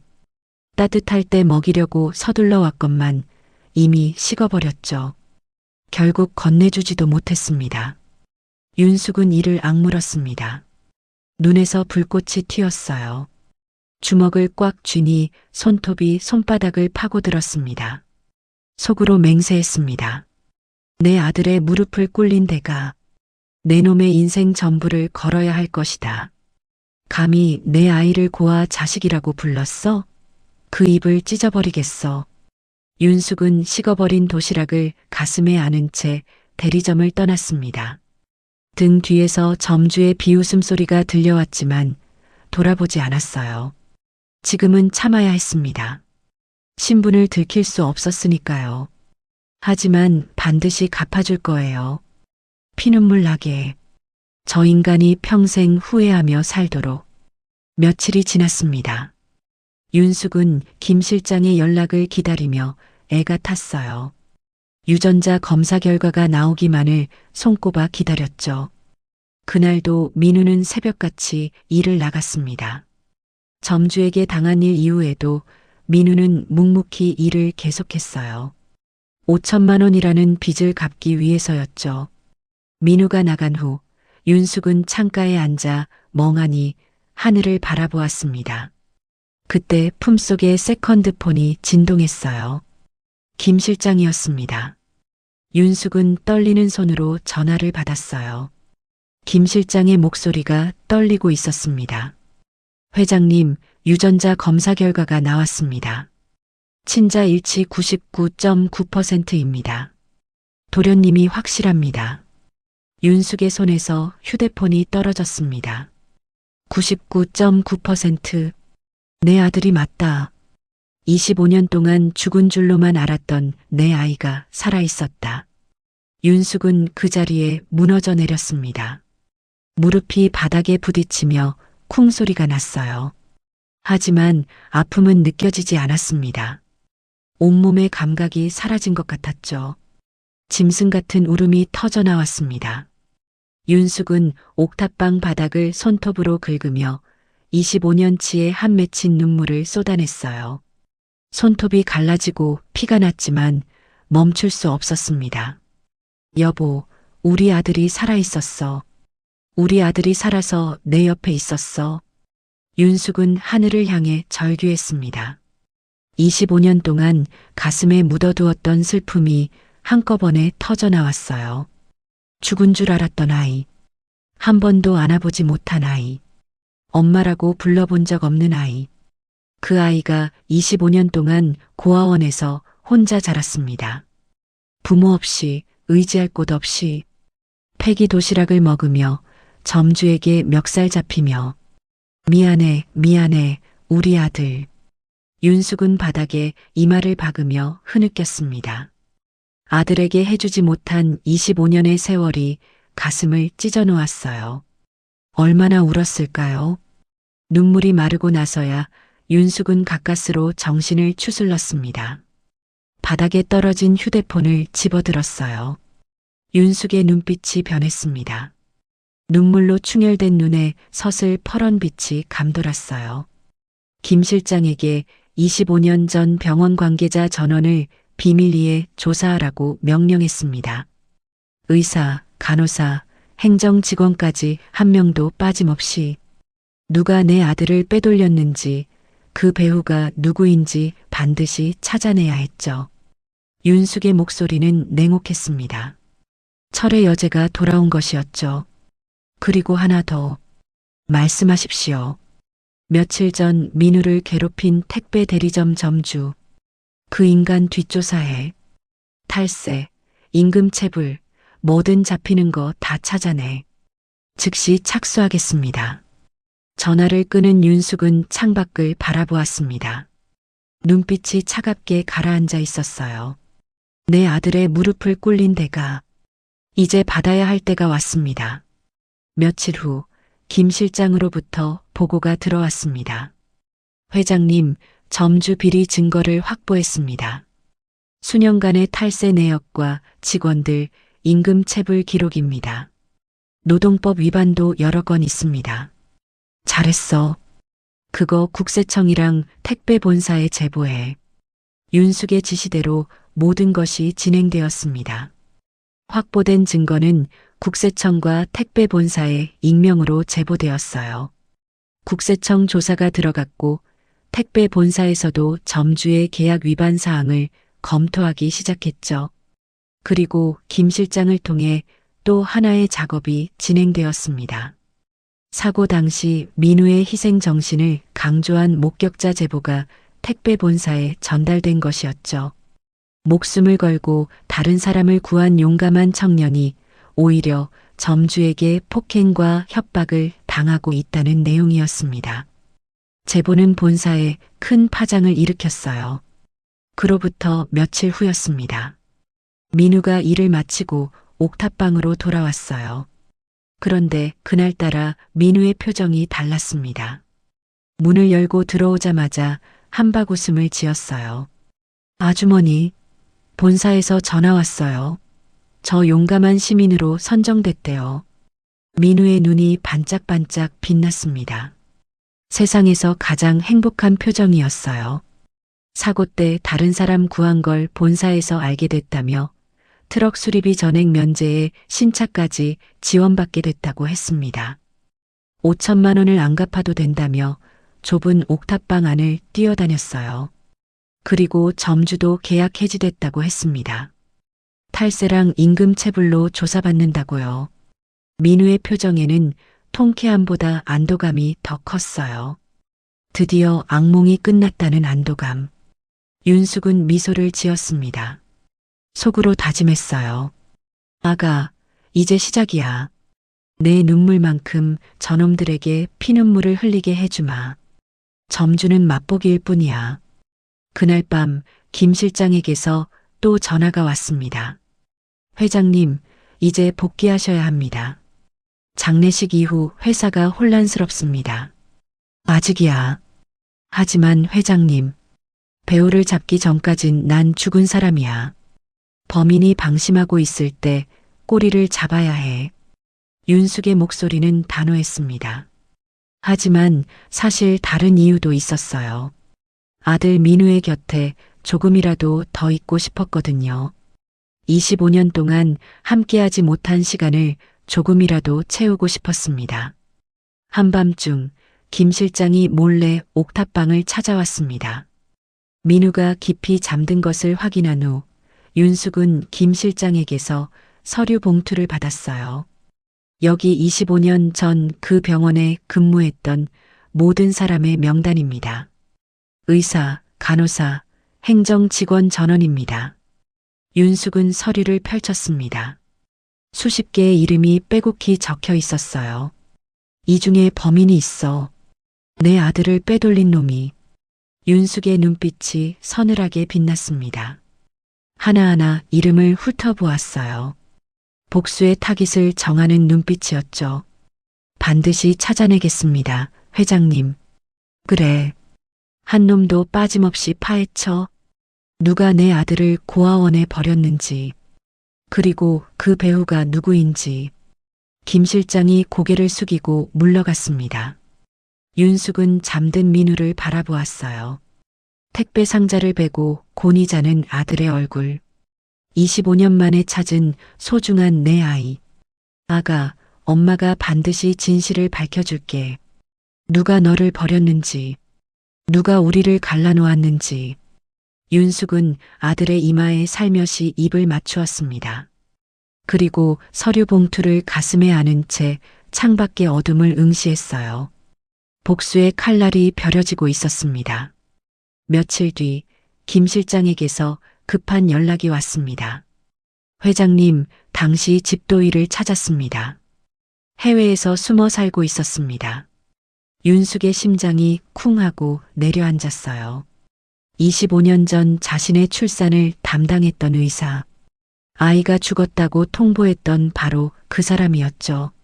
지금 어디야? 제가 직접 모셔왔습니다. 만나시겠습니까? 윤숙은 민우가 일 나간 틈을 타 김 실장이 마련한 은밀한 장소로 향했습니다. 낡은 창고 건물 지하였어요. 습기 찬 공기가 코를 찔렀죠. 창고 안에는 백발이 성성한 노인이 의자에 앉아 있었습니다. 25년 전에는 젊고 패기 넘치던 의사였을 거예요. 하지만 지금은 쭈글쭈글한 주름과 흰 머리카락만 남은 늙은이였습니다. 그리고 그의 눈에는 깊은 죄책감이 서려 있었어요. 윤숙이 노인 앞에 섰습니다. 차가운 눈빛으로 내려다보았죠. 25년 전 그날 밤, 내 아이에게 무슨 짓을 한 거야? 노인의 몸이 부들부들 떨렸습니다.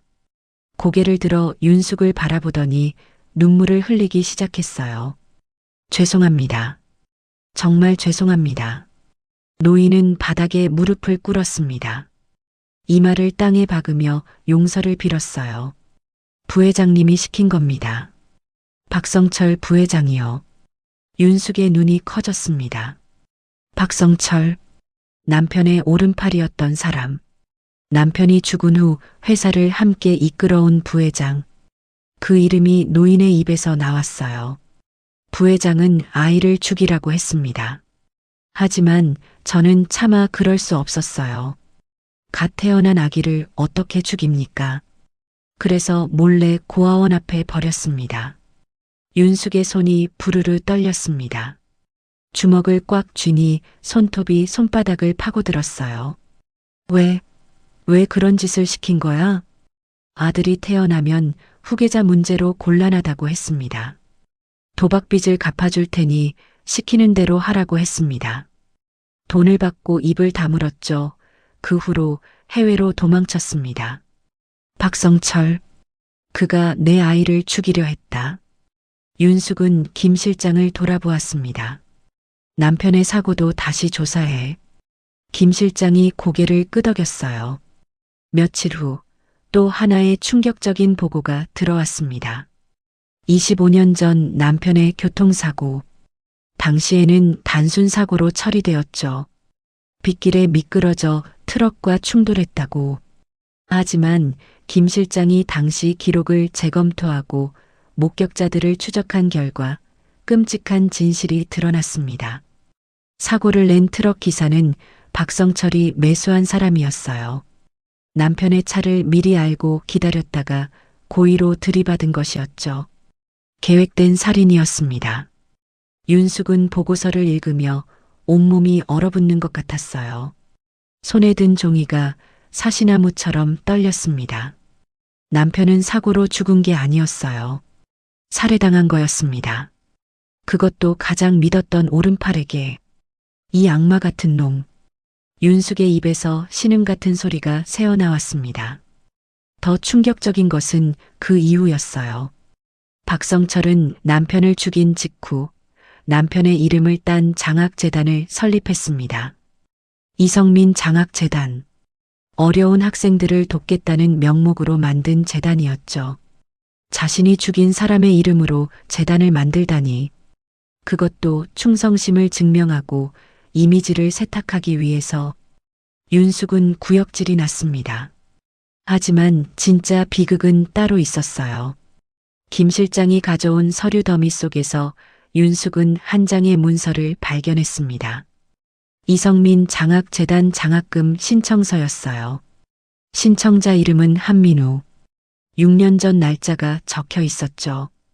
윤숙의 손이 멈췄습니다. 민우였어요. 고등학교 시절 민우가 이 재단에 장학금을 신청했던 거예요. 성적표도 첨부되어 있었습니다.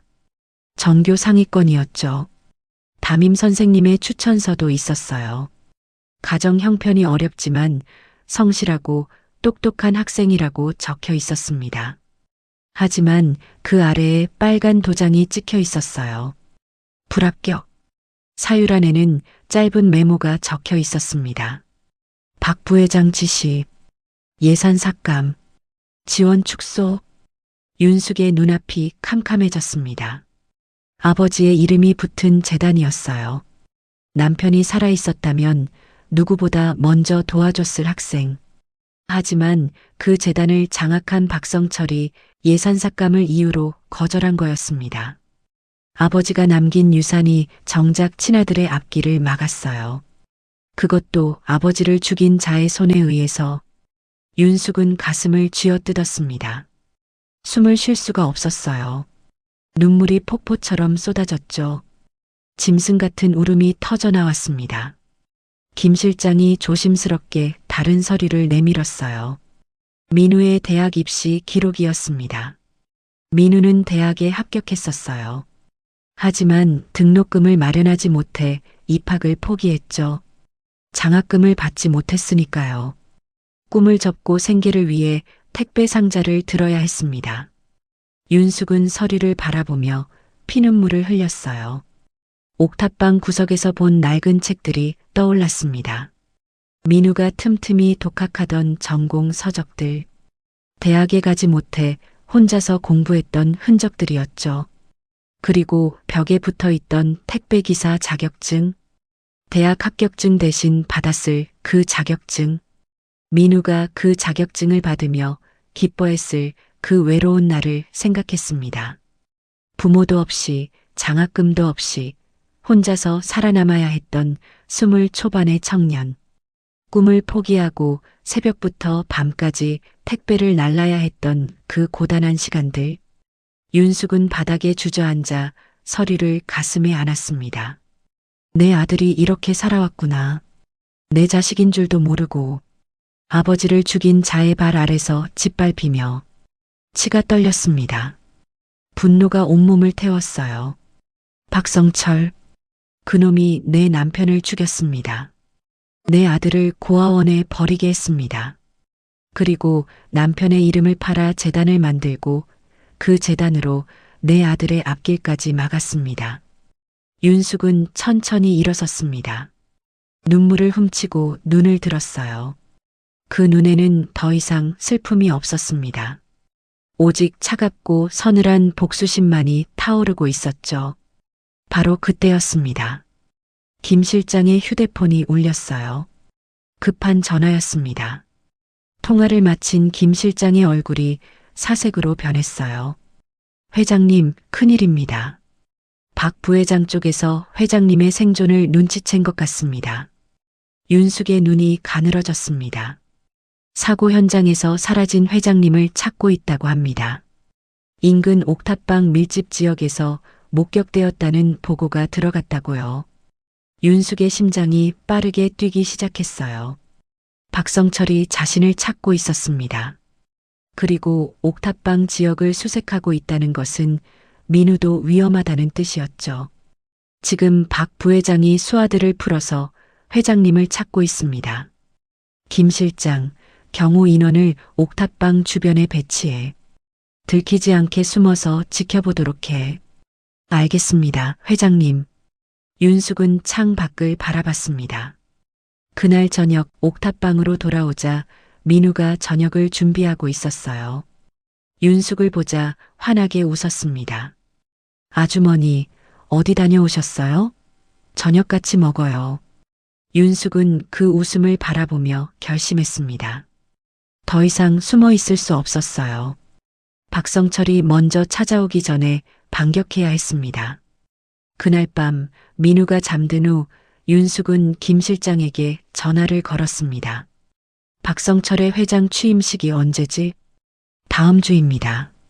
주주들과 언론 앞에서 공식 취임사를 할 예정입니다. 윤숙의 입가에 차가운 미소가 번졌어요. 그 자리에서 끝내겠어. 그가 나눔과 윤리를 떠들 때 살인 교사와 재단 비리 증거를 터뜨릴 거야. 완벽한 함정을 준비해. 윤숙은 창밖의 어둠을 응시했습니다. 달빛이 차갑게 빛나고 있었어요.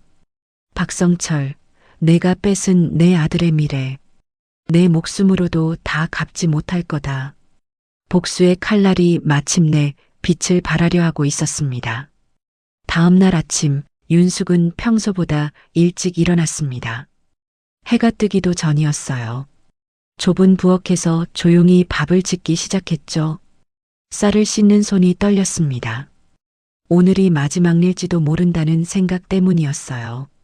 박성철의 하수들이 옥탑방 주변을 어슬렁거리고 있었습니다. 언제 들이닥칠지 모르는 상황이었죠. 윤숙은 정성껏 밥상을 차렸습니다. 갓 지은 흰 쌀밥, 계란말이, 김치. 대단한 반찬은 아니었지만 한 땀 한 땀 어머니의 마음을 담은 밥상이었어요. 민우가 눈을 비비며 일어났습니다. 밥상을 보더니 눈이 휘둥그레졌어요. 아주머니, 이게 다 뭐예요? 이렇게 일찍 일어나셨어요? 어서 먹어. 오늘 하루도 힘들 텐데 든든하게 먹고 나가야지. 민우는 환하게 웃으며 자리에 앉았습니다. 숟가락을 들고 밥을 퍼먹기 시작했어요. 맛있다며 연신 고개를 끄덕였죠. 윤숙은 밥을 먹는 민우를 물끄러미 바라보았습니다. 25년 만에 찾은 아들. 아직 엄마라고 부르지 못하는 아들. 이 아이에게 진실을 말해야 할 때가 곧 올 거예요. 하지만 지금은 아니었습니다. 아주머니, 왜 안 드시고 쳐다만 보세요? 응, 먹는 모습이 보기 좋아서. 어서 많이 먹어. 민우는 쑥스러운 듯 뒷머리를 극적이며 밥을 비웠습니다. 밥그릇 바닥이 드러날 때까지 깨끗이 먹었어요. 잘 먹었습니다. 진짜 맛있었어요. 아주머니 손맛이 제일이에요. 그 한마디에 윤숙의 눈가가 촉촉해졌습니다. 민우가 출근 준비를 마치고 문 앞에 섰습니다. 낡은 택배 점퍼를 입고 운동화 끈을 조였어요. 다녀올게요, 아주머니. 민우가 문을 열었습니다. 바로 그 순간이었어요. 문 밖에 검은 양복을 입은 남자들이 줄지어 서 있었습니다. 대여섯 명은 되어 보였어요. 하나같이 덩치가 크고 험악하게 생긴 자들이었죠. 맨 앞에 선 남자가 한민우 맞냐고 물었습니다. 민우가 대답하기도 전에 남자들이 우르르 옥탑방 안으로 밀고 들어왔어요. 민우를 밀쳐내고 방 안을 둘러보더니 구석에 서 있는 윤숙을 발견했습니다. 저 여자를 데려가라는 명령이 떨어졌어요. 남자 둘이 윤숙에게 다가갔습니다. 아주머니, 민우가 달려들었어요. 윤숙을 붙잡은 남자의 팔을 잡아당겼습니다. 이 아주머니한테 손대지 마. 남자가 귀찮다는 듯 민우를 밀쳤어요. 하지만 민우는 포기하지 않았습니다. 다시 달려들어 남자의 허리를 붙잡았죠. 퍽! 둔탁한 소리와 함께 민우의 몸이 쓰러졌습니다. 이마에서 피가 흘러내렸어요. 의식이 희미해지는 것 같았죠. 민우야. 윤숙이 비명을 질렀습니다. 남자들의 손을 뿌리치고 민우에게 달려갔어요. 바닥에 쓰러진 민우의 머리를 품에 안았습니다. 피가 윤숙의 손을 적셨어요. 따뜻하고 끈적한 피, 아들의 피, 윤숙의 눈앞이 빨갛게 물들었습니다. 이성이 끊어졌어요. 감히. 윤숙이 천천히 고개를 들었습니다. 눈빛이 완전히 변해 있었어요. 방금 전까지 연약한 아주머니의 눈빛은 온데간데 없었습니다.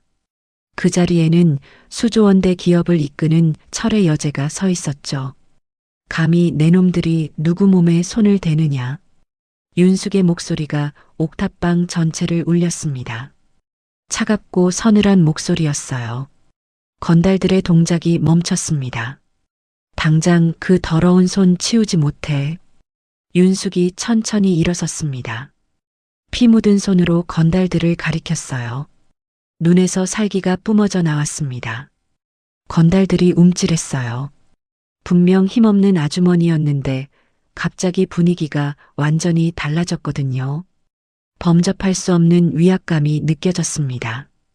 바로 그때였습니다. 옥탑방 바깥에서 자동차 소리가 들렸어요. 한 대가 아니었습니다. 여러 대의 차가 동시에 멈추는 소리였죠. 곧이어 골목을 가득 메운 검은색 세단들이 보였습니다. 수십 대는 되어 보였어요. 차 문이 열리고 양복을 입은 남자들이 쏟아져 나왔습니다. 하지만 아까 건달들과는 분위기가 달랐어요. 훨씬 더 날카롭고 훈련된 움직임이었죠. 경호원들이었습니다. 맨 앞에 김 실장이 있었어요. 그가 옥탑방으로 뛰어들어왔습니다. 회장님, 김 실장이 윤숙 앞에 무릎을 꿇었습니다. 경호원들이 우르르 들이닥쳐 건달들을 순식간에 제압했어요. 팔을 꺾고 바닥에 엎드리게 했죠. 모시러 왔습니다. 모두 정리했습니다. 김 실장의 외침에 건달들의 얼굴이 사색으로 변했습니다. 민우는 희미해지는 의식 속에서 그 광경을 보았어요. 흐릿한 시야로 자신이 목숨 걸고 지키려 했던 아주머니, 사채업자에게 쫓기는 불쌍한 여자라고 생각했던 사람. 그 사람 앞에 수십 명의 경호원들이 무릎을 꿇고 있었습니다. 회장님이라고 부르며, 회장님? 이게 다 무슨 일이지? 민우의 머릿속이 뒤죽박죽이었어요. 이해할 수 없었습니다. 눈앞이 점점 어두워졌죠. 아주머니의 얼굴이 흐릿하게 일그러졌습니다. 그리고 의식이 끊어졌어요. 민우야. 윤숙이 비명을 질렀습니다. 축 늘어진 민우에게 달려가 무릎을 꿇었어요. 피 흘리는 아들을 품에 안았습니다. 눈물이 폭포처럼 쏟아졌죠. 민우야, 정신 차려. 제발, 제발. 윤숙이 민우의 얼굴을 두 손으로 감싸 안았어요. 차갑게 식어가는 뺨. 대답 없는 아들. 윤숙의 몸이 사시나무처럼 떨렸습니다. 내 아들이야. 이 아이가 내 아들이라고. 윤숙이 울부짖었어요. 의식 없는 민우를 꽉 끌어안으며 25년간 하지 못했던 말을 쏟아냈습니다. 미안해, 미안해. 엄마가 너무 늦었어. 25년 동안 혼자 두어서 미안해. 김 실장이 조심스럽게 다가왔어요. 도련님을 병원으로 모셔야 한다고 말했습니다. 상처가 깊다고요. 윤숙이 고개를 들었어요. 눈물 범벅인 얼굴이었지만 눈빛은 차갑게 변해 있었습니다. 민우를 최고의 병원으로 이송하고 최고의 의료진을 붙이라고 명령했어요. 윤숙은 제압당한 건달들을 내려다보았습니다. 서슬 퍼런 눈빛이었어요. 저놈들을 가두고 누가 보냈는지 토해내게 하라고 했죠. 경호원들이 건달들을 끌고 나갔습니다. 윤숙은 창밖을 바라보았어요. 아침 햇살이 옥탑방으로 쏟아져 들어오고 있었습니다. 하지만 그녀의 눈빛은 냉혹했죠. 그리고 박 부회장. 그놈에겐 내가 직접 지옥을 보여주겠다. 철의 여제가 돌아왔습니다. 민우가 눈을 떴습니다. 낯선 천장이 보였어요. 하얗고 깨끗한 천장. 옥탑방에 물샌 자국이 있던 그 천장이 아니었습니다. 머리가 지끈거렸어요. 손을 올려보니 붕대가 감겨 있었습니다. 그제야 기억이 떠올랐죠. 건달들, 쇠파이프, 그리고 아주머니. 민우는 고개를 돌렸습니다. 그리고 그 자리에서 굳어버렸어요. 병실 한쪽에 여자가 앉아 있었습니다. 하지만 그 모습이 낯설었어요. 옥탑방에서 낡은 옷을 입고 함께 패기 도시락을 나눠 먹던 그 아주머니가 아니었습니다. 고급스러운 수트를 입고 있었어요. 단정하게 올린 머리, 우아한 자세, 범접할 수 없는 기품이 온몸에서 풍겼습니다. 마치 다른 사람 같았죠. 윤숙이 민우가 깨어난 것을 알아챘어요. 자리에서 일어나 침대 곁으로 다가왔습니다. 눈가가 붉게 부어 있었어요. 밤새 울었던 것 같았죠. 민우야, 정신이 들어? 윤숙이 떨리는 손을 내밀어 민우의 손을 잡으려 했습니다. 하지만 민우는 손을 확 뿌리쳤어요. 아주머니, 이게 다 무슨 일이에요? 민우의 목소리가 떨리고 있었습니다. 혼란과 두려움이 뒤섞인 눈빛이었어요. 윤숙의 얼굴이 일그러졌습니다. 눈물이 볼을 타고 흘러내렸어요. 피눈물 같았죠. 민우야, 내가 내 엄마다. 25년 전 죽은 줄로만 알았던 내 아들이 너였어. 민우는 귀를 의심했습니다. 엄마, 지금 뭐라고 한 거예요? 말도 안 돼요. 민우가 고개를 세차게 저었습니다. 몸을 일으켜 침대 반대편으로 물러났어요. 난 부모한테 버려진 고아예요. 고아원 앞에 버려져 있었다고요. 나 같은 놈 데리고 지금 장난치시는 거예요? 민우의 목소리가 높아졌습니다. 25년간 품어왔던 상처가 터져 나오는 것 같았어요. 윤숙이 가방에서 서류를 꺼냈습니다. 유전자 검사 결과지였어요. 친자 확인 99.9%라고 적혀 있었죠. 그리고 낡은 사진들, 갓 태어난 아기 사진, 초음파 사진. 하지만 민우는 보지도 않았습니다. 고개를 돌려버렸어요. 가세요. 저한테 엄마 같은 거 없어요. 민우의 목소리가 차갑게 가라앉았습니다. 윤숙은 입술을 깨물며 서류를 침대 옆에 내려놓았어요. 그리고 무거운 발걸음으로 병실을 나섰습니다. 며칠이 지났습니다. 윤숙은 매일 병원을 찾았어요. 정성스럽게 끓인 죽을 들고 병실 문 앞에 섰습니다. 하지만 민우는 문을 열어주지 않았어요. 가세요. 저한테 엄마는 없다고요. 문 너머로 민우의 차가운 목소리만 들려왔죠. 윤숙은 문 앞에 죽그릇을 내려놓고 돌아서야 했습니다. 복도를 걸으며 소리 없이 눈물을 흘렸어요. 25년 만에 찾은 아들이 자신을 거부하고 있었습니다. 당연했어요. 갑자기 나타나 엄마라고 하면 누가 믿겠어요. 25년 동안 혼자서 버텨온 아이에게 지금 와서 엄마라니. 민우의 입장에서는 황당하고 분노스러울 수밖에 없었죠.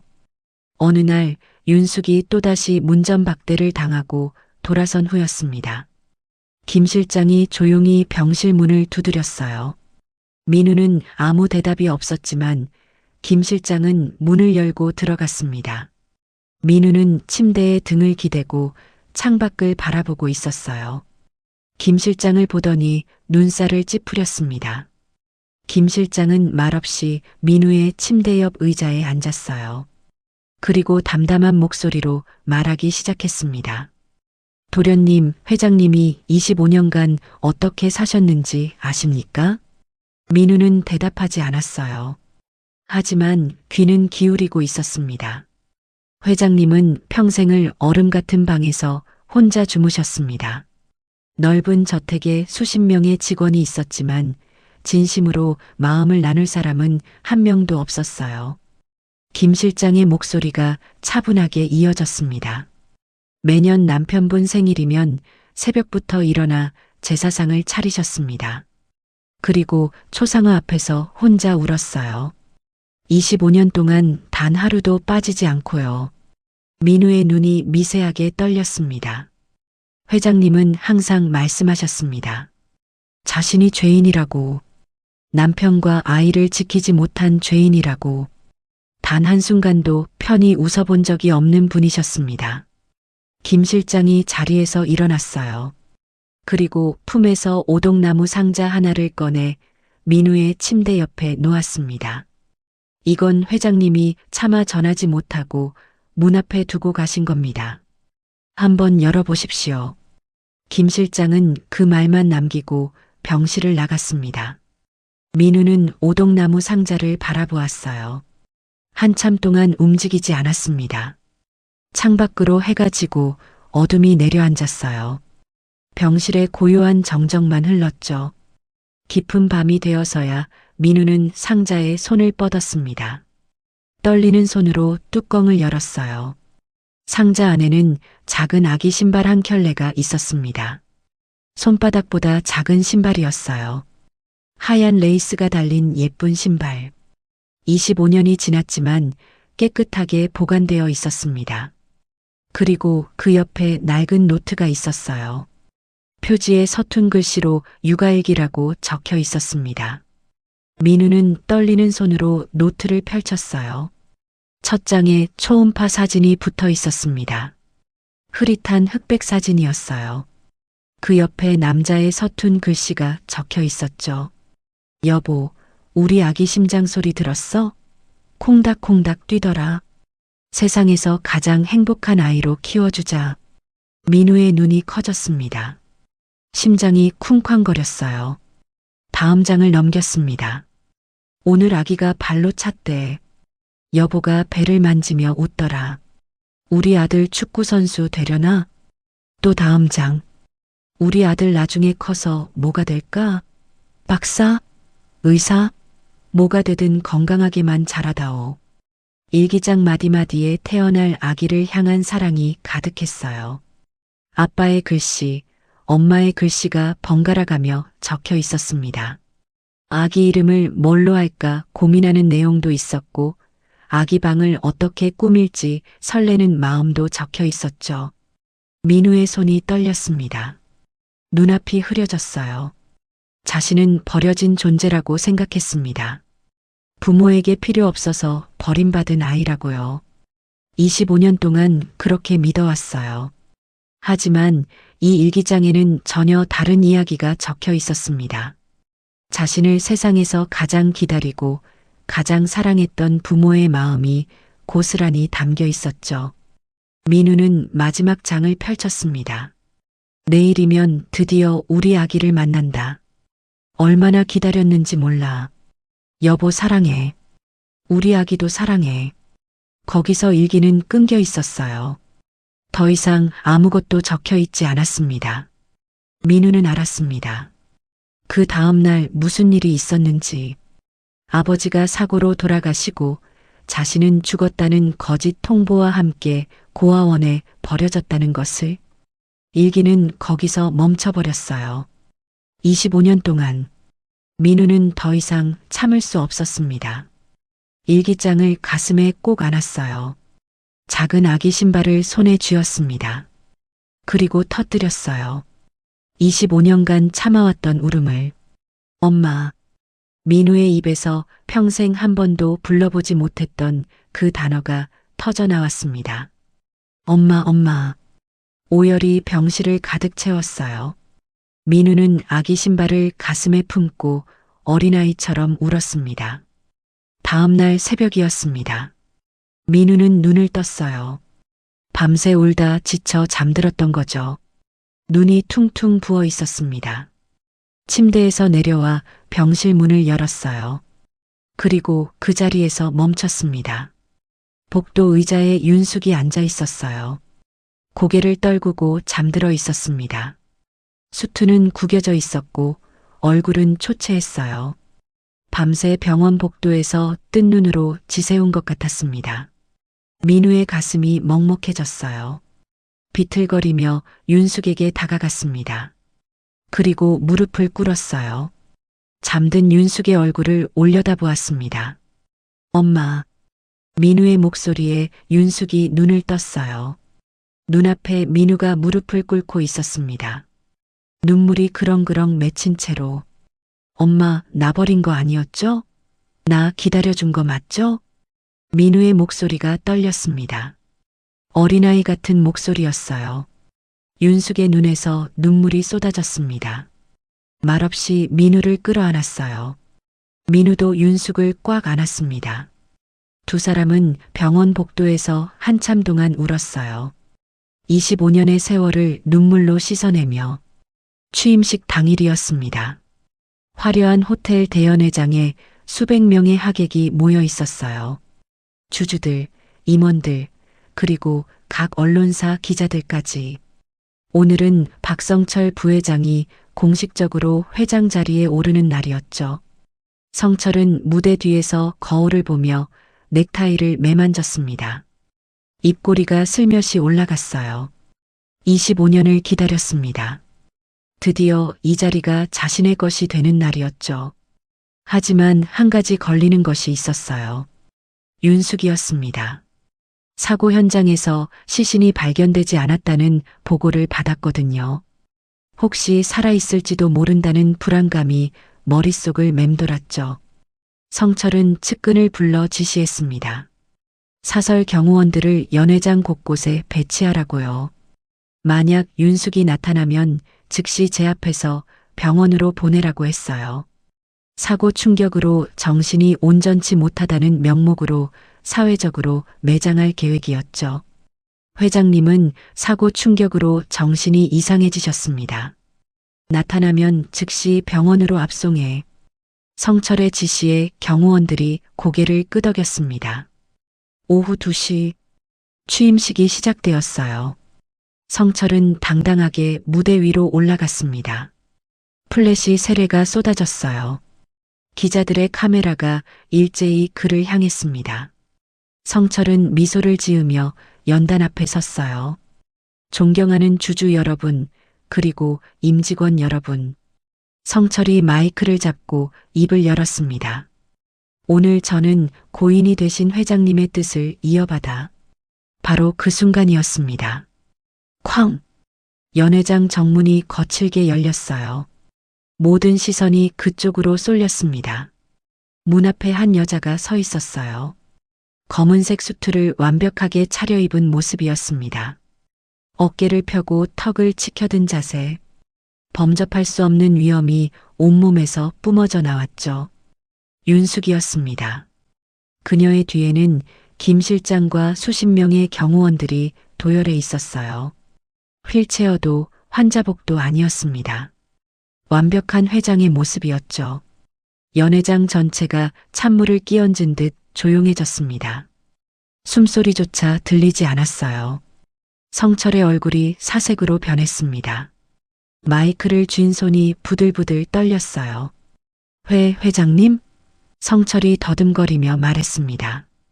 애써 침착한 척했지만 목소리가 갈라졌어요. 윤숙은 천천히 연단을 향해 걸어갔습니다. 구두굽이 바닥을 두드리는 소리만이 연회장에 울렸어요. 성철이 배치한 사설 경호원들이 막아서려 했지만 김 실장의 경호원들이 먼저 제압했습니다. 윤숙이 연단 위로 올라섰어요. 성철과 마주 섰습니다. 서늘한 눈빛이었죠. 박상무, 내 자리가 그리 탐나더냐? 윤숙의 목소리가 연회장 전체에 울려 퍼졌습니다. 차갑고 날카로운 목소리였어요. 주인을 내쫓고 앉으려니 발등이 불타는 것 같았겠지. 성철의 얼굴이 일그러졌습니다.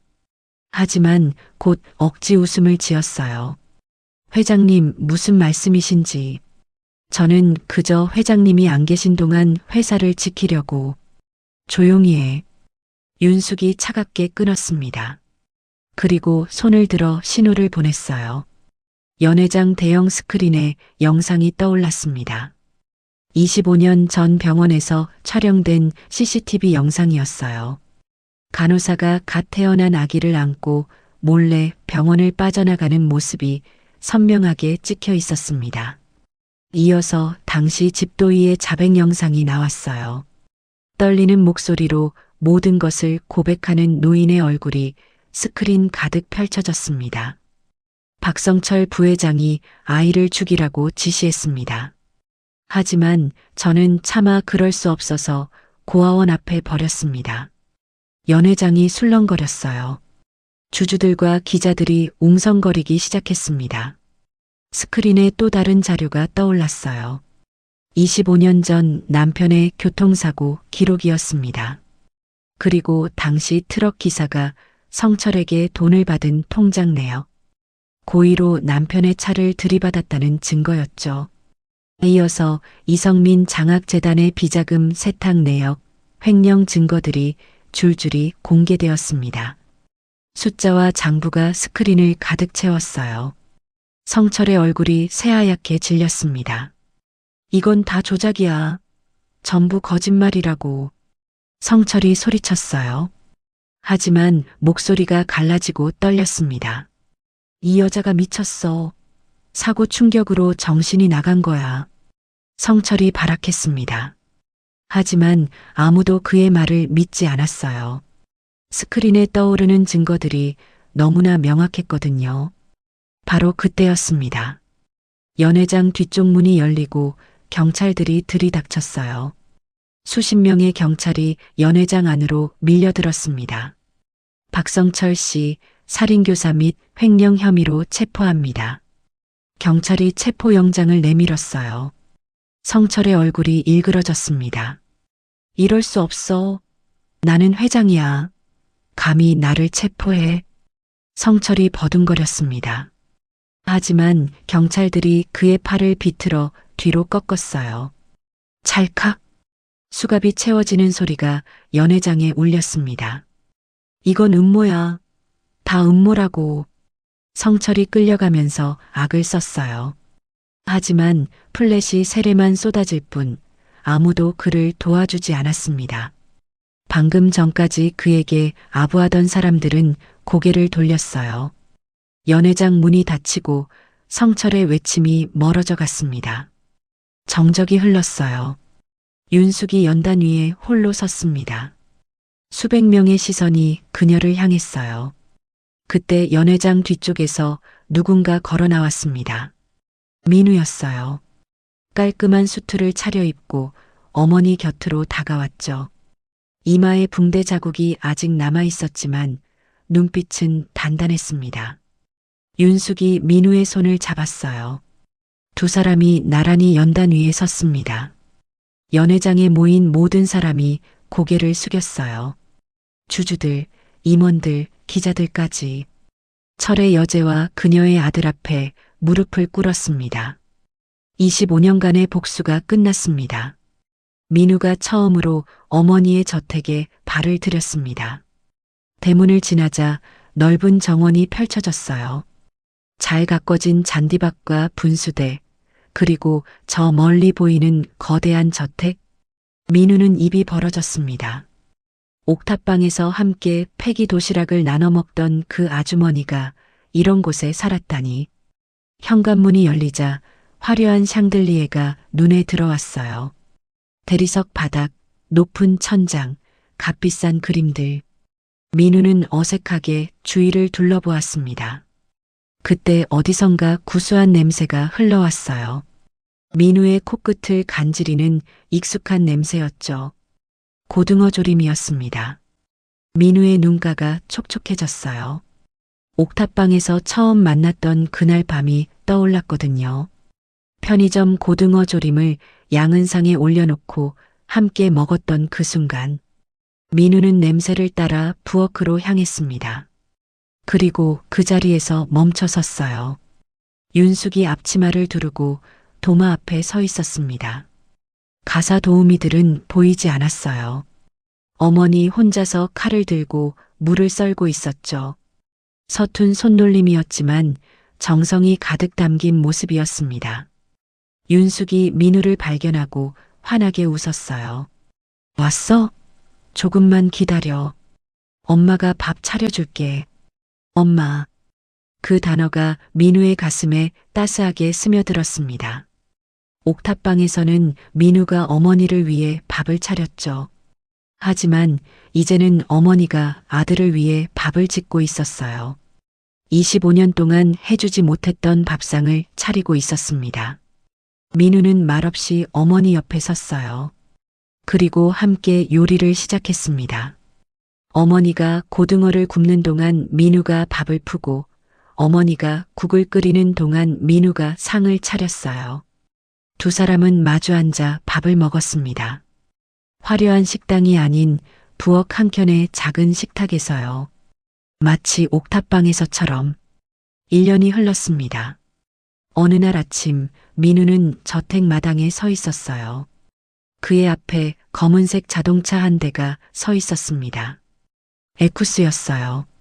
1년 전 사고로 완파되었던 바로 그 차.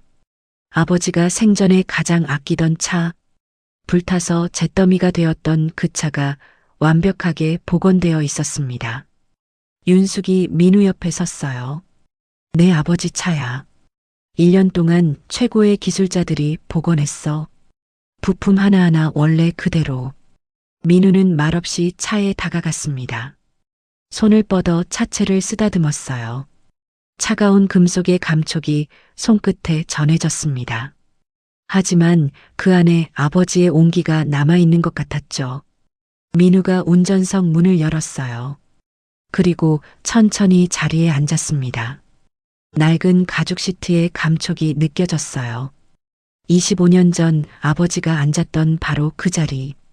윤숙이 조수석에 올라탔습니다. 두 사람은 말없이 서로를 바라보았어요. 아버지 산소에 가고 싶어요. 민우가 조용히 말했습니다. 윤숙이 고개를 끄덕였어요. 에쿠스가 천천히 출발했습니다. 저택 대문을 나서 도로로 접어들었어요. 1년 전 어머니가 죽을 뻔했던 그 산길을 다시 달렸습니다. 하지만 이번에는 달랐어요. 운전석에는 아들이, 조수석에는 어머니가 앉아 있었죠. 산소에 도착했습니다. 민우는 차에서 내려 트렁크를 열었어요. 그 안에는 낡은 책들이 들어 있었습니다. 옥탑방에서 혼자 독학하던 전공 서적들이었죠. 그리고 아버지의 육아일기. 두 사람은 묘비 앞에 나란히 섰습니다. 민우가 책들과 일기장을 묘비 앞에 내려놓았어요. 아버지, 저 민우예요. 민우의 목소리가 떨렸습니다. 이제서야 인사드려요.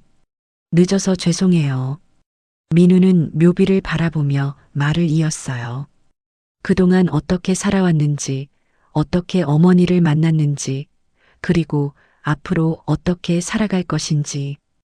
윤숙이 남편의 묘비에 손을 얹었습니다. 차가운 돌의 감촉이 손바닥에 전해졌어요. 눈물이 볼을 타고 흘러내렸습니다. 여보, 우리 아들 데려왔어. 당신 소원대로 아주 똑똑하고 장한 아들로 컸어. 이제 우리 셋이 같이 있는 거야. 바람이 불어왔어요. 묘비 주변의 풀잎들이 살랑거렸습니다.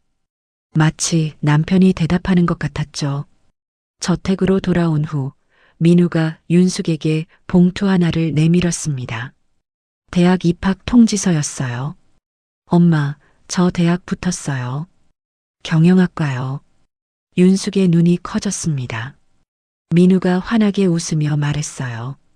아버지와 엄마가 일군 회사를 제가 지키고 싶어요. 제대로 공부해서 훌륭한 후계자가 될게요. 윤숙은 말없이 민우를 끌어안았습니다. 25년 동안 혼자 버텨온 아들. 대학도 못 가고 택배 상자를 날라야 했던 아들. 그 아들이 이제 당당하게 꿈을 향해 나아가려 하고 있었어요.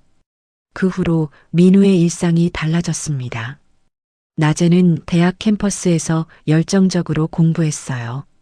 경영학 수업을 들으며 기업 운영에 대해 배웠죠.